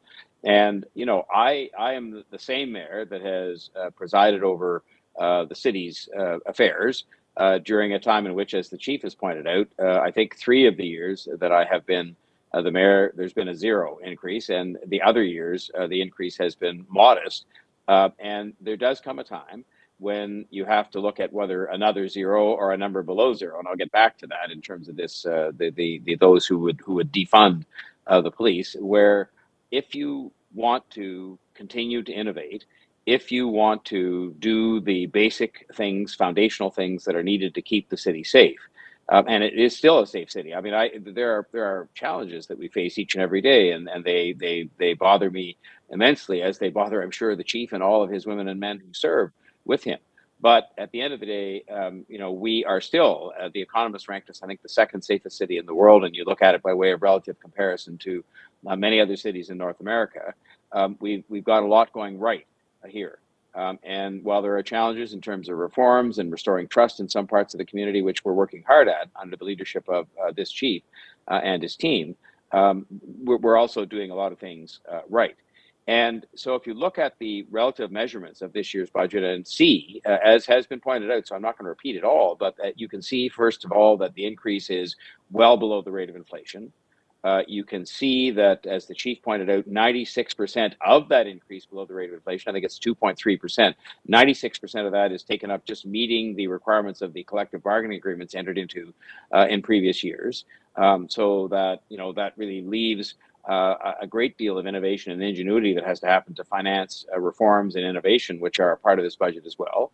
If you see the trend lines that were illustrated in the budget, that it is taking up a smaller portion of the city's overall budget, so that the burden, as was pointed out, on city taxpayers for the police budget is reducing. And if you see also that the number of police officers that we have per capita, as shown in the budget, is significantly less than in other cities, both in Canada and the United States, and for that matter, overseas, then I think what you conclude is that our oversight responsibility to achieve that balance between both fiscal responsibility and changed ways in which we can do police, which might result in some detasking of the police, which I've never opposed. In fact, I support that there are areas in which the police won't be the best people in terms of their professional training or other things to carry out certain tasks. And we have, starting admittedly with some of the easier ones like crossing guards and lifeguards, and moving through some of the ones that are more challenging, but people in distress. We now have an excellent city initiative that is civilian run and led that is going to deal with some of those, but the people sponsoring it have made it very clear to us that you have to do that properly and make sure you kind of test the concept before you rush headlong into it. And in the meantime, somebody has to answer those calls, and that has been met in turn with a significant expansion of the mobile crisis intervention team, and with a dramatic increase in the number of police officers who receive some degree of mental health training in regard to dealing with people in distress, all of which has to be paid for. And it is a part of the 2.3% increase budget as well. And then, of course, there are the two that I want to name because I think they represent significant investments, and it's why I ask questions about them, because I think that people don't necessarily have the level of knowledge, because they get confused, or I might even argue misled, by those who come forward here in a very political kind of way and talk about how all this is paying for is more police officers. What it is going to pay for, in fact, is going to be the deployment of police officers in the neighborhood officer program, and I couldn't disagree more strongly. And mine is not based on political ideology. It is based on, actually, more so than anything else, my experience in going to the neighborhoods and listening to the people talk about the neighborhood officers and their relationship with them. And Councillor Nunziata mentioned just a moment ago something that people think maybe it's made up, or maybe it's a single person anecdote. The number of residents of different neighborhoods in the city, which I have visited more than once, and sometimes in the wake of great tragedy in those neighborhoods, that talk about the relationship they have with those neighborhood officers, and how it is different, and how it is to the point where their kids will have the cell phone numbers of those officers and use it when they're encountering trouble or uncertain and need some advice. The very fact they would turn to a police officer for advice, given some of the erosion of trust that had in fact taken place. The fact that, as also Councillor Nunziata pointed out, that these officers are known by their first name by a lot of people in those neighborhoods, and know the neighbors by their first name.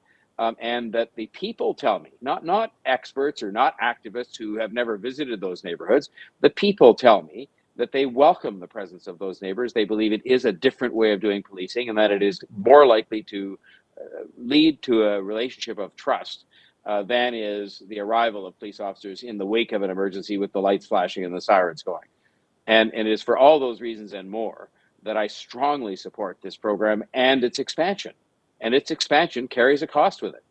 The same is true, and you heard the chief in answer to my question about the missing persons initiatives that are being financed by this budget. Significant financial resources being deployed to put in place a team, I believe, of 15 people to do things that, as the chief pointed out, were recommended that this police service do a number of years ago, before I was mayor and before many of the people here were even on the scene, and they weren't done. And now they're going to be done. And those have been asked for, pleaded for, not just recently, but over time by marginalized communities. And so this notion that all of this is not going to be spent on anything to do with any marginalized community or people in need of support is just not consistent with the facts of how this money is going to be invested to provide for now the solid beginnings of the implementation of the missing persons report by Justice Epstein, and some things that are going to be done that should have been done some time ago. And so I just want to say that for my part, and by the way, there's also a sort of a myth, because I believe it is a myth, and it's one of those black and white, kind of no gray zone, no in-between position presented often by people who are seeking to make political gain, that it is impossible to have a budget like this that makes responsible investments in sound policing and safety and the restoration of trust and a better and different relationship with the people, between the people and the police, and a different way of doing policing, that there is an absolute choice between doing that and having reform. And again, I don't accept that. I accept the fact that this chief and his team have led in, and it was reported on. They don't claim they've implemented all 81 of the recommendations that were put in front of them for change, but they say they've made solid progress, which they have on a good many of them. I think actually a majority of them, with more work to be done. We're two years into this with a lot more work to be done in the next couple of years. And I just do not accept this sort of binary choice that's given, that it's either reform you get in a different way to do policing, or you can sort of fund the needs that the police have, the responsible kinds of investments we see here, but you can't have both. It's just not, it's not true. And I will say, for one, both as mayor and as a police board member, I will not compromise the safety of this city and the steady implementation of reforms in the way we do policing and the investments that are necessary to bring that about. I will not compromise on that, especially in order to appease people who really, when they get down to it, have very few facts and figures to back up what they're saying in terms of how it would be somehow better for us to defund the police by 50%. 50%. And we can see, quite frankly, and this will be the subject for an interesting discussion at the city council, what has happened in some of the places where they've gone along with doing that, which I refused to do from the beginning, because not because of ideology, but just because I believed it was impractical and impossible to safely police a city and keep it safe and bring about change with 50% of the resources that were allocated over a long period of time.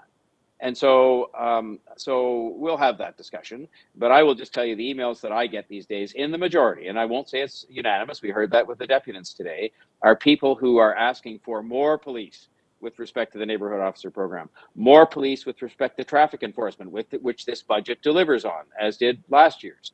More police with respect to hate crimes, which we heard about this morning, and which the budgets the last couple of years have delivered on in terms of more resources for people. More resources for Vision Zero, which the budget delivers on. And so I believe that we have struck that appropriate balance between beginning the task and doing it responsibly of detasking the police so that will reduce pressure on the budget, but also at the same time making the kinds of responsible investments that will allow us to proceed forward to keep the city safe. I want to just conclude by thanking the people involved in the budget process, and that starts with the chief, who is very much involved personally. I know that for a fact. The thanking the members of both the uniformed and civilian staff members who worked on the budget, and it was a difficult task because it was made very clear from the beginning. And again, I make no apologies for the fact that I set out certain expectations that I have as mayor and as the head of council with respect to what we can what we can sustain by way of an increase. And they worked hard to achieve a budget that I think is very responsible and that brings in this below inflation increase at the same time as it brings about substantial innovation and proceeds with the course of reform that we're on. And the final comment that I want to make, Mr. Chair, is to thank the women and men of the Toronto Police Service. I have a chance to see, perhaps more so than any other member of City Council, but the councillors see it locally. I see it across the city.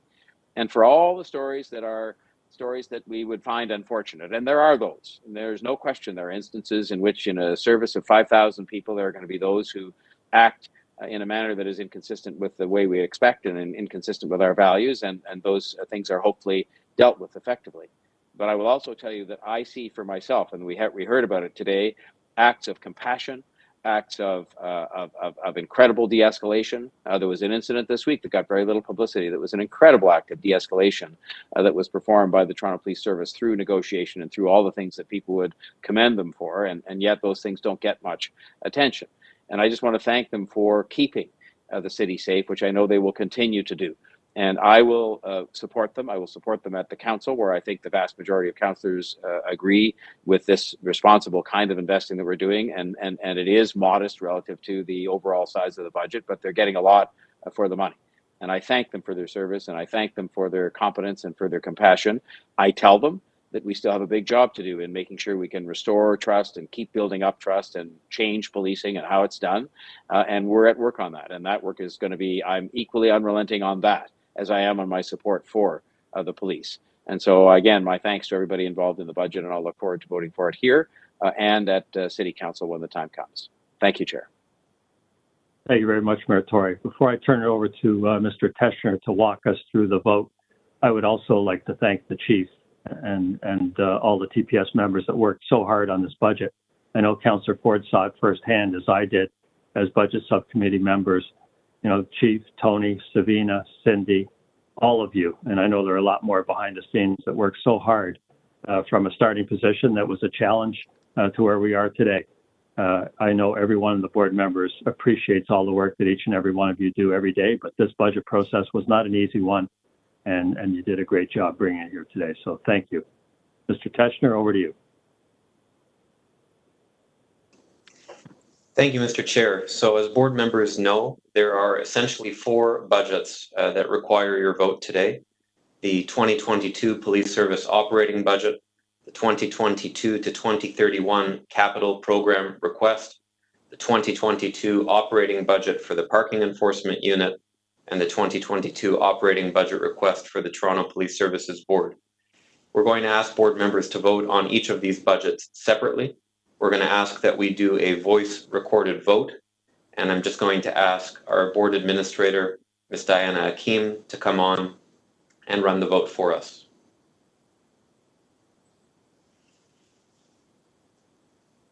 Thank you very much. So we will start with the first report, item 3.2, the operating budget request. And we'll have the first motion. Next slide, Debbie, please. Thank you. So the first, I'll ask for every board member to vote on item 1, approving the services 2022 net operating budget requests. And when I call your name, if you can please unmute your microphone to record your vote. Chair Hart? Yes. Thank you. Vice Chair Nunziata? Yes. Thank you. Mayor Tory? Yes. Thank you. Councillor Ford? In favor. Thank you. Board Member Ainsworth Morgan? Yes. Thank you. Board Member Lisa Kostakis?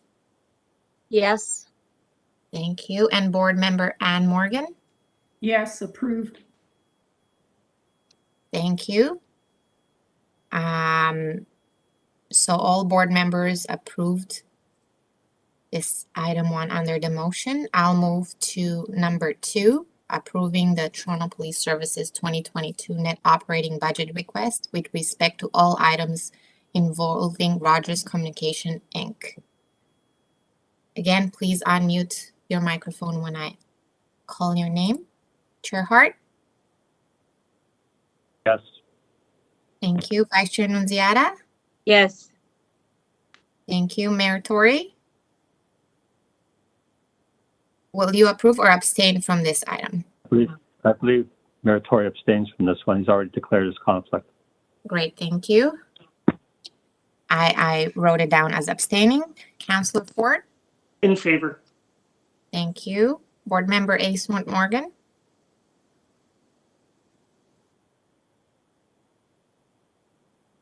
Mr. Morgan? Approved. Thank you. Board Member Lisa Kostakis? Approve.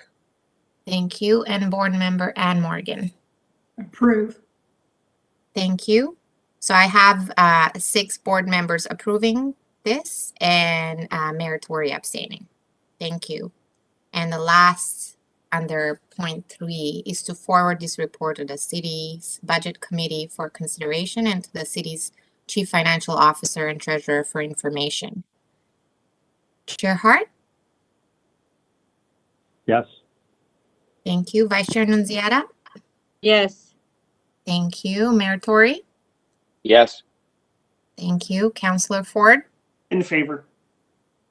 Thank you. Board Member Ainsworth Morgan? Yes. Thank you. Board Member Lisa Kostakis? Yes. Thank you. And Board Member Ann Morgan? Yes. Thank you. And thank you all for participating. I'm now going to move to 3.2, sorry, 3.3, but I just wanted to confirm that this item has been carried. Next item is 3.3, the Toronto Police Services 2022 to 2031 capital program request. For sub-item 1, I'll record your votes. Chair Hart? Yes. Thank you. Vice Chair Nunziata? Yes. Thank you. Mayor Tory? Yes. Thank you. Councillor Ford? In favor. Thank you. Board Member Ainsworth Morgan? Yes. Thank you. Board Member Lisa Kostakis? Yes. Thank you. And Board Member Ann Morgan? Yes. Thank you. Moving to sub-item 2, approving the services 2022 to 2031 capital program at a 2022 net request with respect to all items involving Rogers Communication Inc. Chair Hart? Yes. Thank you. Vice Chair Nunziata? Yes. Councillor Ford? In favor. Thank you. Board Member Ainsworth Morgan? Yes. Thank you. Board Member Lisa Kostakis? Yes. Thank you. And Board Member Ann Morgan? Yes. Thank you. Mayor Tory abstained for this. And moving forward to sub-item 3, to forward this report to the city's budget committee for consideration and to the city's chief financial officer and treasurer for information. Chair Hart? Yes. Thank you. Vice Chair Nunziata? Yes. Thank you. Mayor Tory? Yes. Thank you. Councillor Ford? In favor. Thank you. Board Member Ainsworth Morgan? Yes. Thank you. And Board Member Lisa Kostakis? Yes. Thank you. And Board Member Ann Morgan? Yes. Thank you. This item carried. And moving on to 3.4, the Toronto Police Services Parking Enforcement Unit, the 2022 operating budget request. For sub-item 1 under this motion, to approve, Chair Hart? Yes. Thank you. Vice Chair Nunziata? Yes. Thank you. Mayor Tory? Yes. Thank you. Councillor Ford? In favor. Thank you. Board Member Ainsworth Morgan?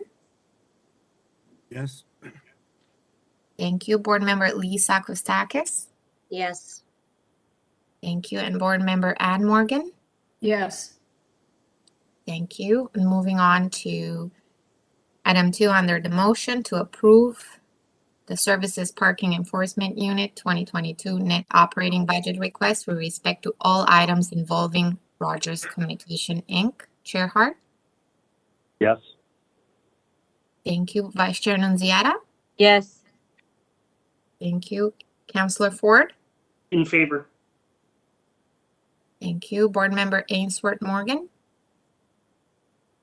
Yes. Thank you. Board Member Lisa Kostakis? Yes. Thank you. And Board Member Ann Morgan? Yes. Thank you. This has been approved with Mayor Tory abstaining. And to forward this report to the city's budget committee for consideration and to the city's financial officer and treasurer for information. Chair Hart? Yes. Vice Chair Nunziata? Yes. Mayor Tory? Yes. Councillor Ford? In favor. Board Member Ainsworth Morgan? Yes.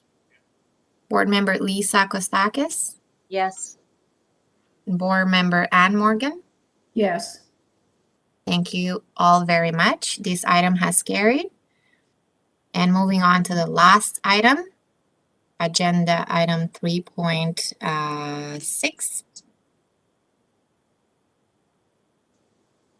It's the Toronto Police Services Board 2022 operating budget request. To approve the 2022 net operating budget request, I'll call on to Chair Hart, Yes. Vice Chair Nunziata. Yes. Thank you. Mayor Tory. Yes. Thank you. Councillor Ford. In favor. Board Member Ainsworth Morgan. Yes. Board Member Lisa Kostakis. Yes. And Board Member Ann Morgan. Yes. Thank you. And sub-item 2, to approve the board's 2022 net operating budget request with respect to all items involving Rogers Communications Inc. Chair Hart? Yes. Vice Chair Nunziata? Yes. Councillor Ford? In favor. Thank you. Board Member Ainsworth Morgan? Yes. Board Member Lisa Kostakis? Yes. And Board Member Ann Morgan? Yes. Thank you. And the last is to forward this report to the city's budget committee for consideration and to the city's deputy city manager and chief financial officer for information. Chair Hart first. Yeah. Yes. Thank you. My apologies. Vice Chair Nunziata. Yes. Thank you. Mayor Tory. Yes. Thank you. Councillor Ford. In favor. Thank you. Board Member Ainsworth Morgan. Yes. Thank you. Board Member Lisa Kostakis. Yes. Thank you. And Board Member Ann Morgan. Yes. Thank you. This item has carried, and I appreciate your patience. Thank you very much. Thank you very much, Diana. Board members, that concludes this budget meeting, and members of the public, this meeting has concluded. Can I have a motion to adjourn? Ms. Kostakis, second by Councillor Ford. All in favor? Any opposed? That carries. Board members, there will be a confidential meeting in about 10 minutes if you'd like to log back on, and it'll be very brief. Thank you very much.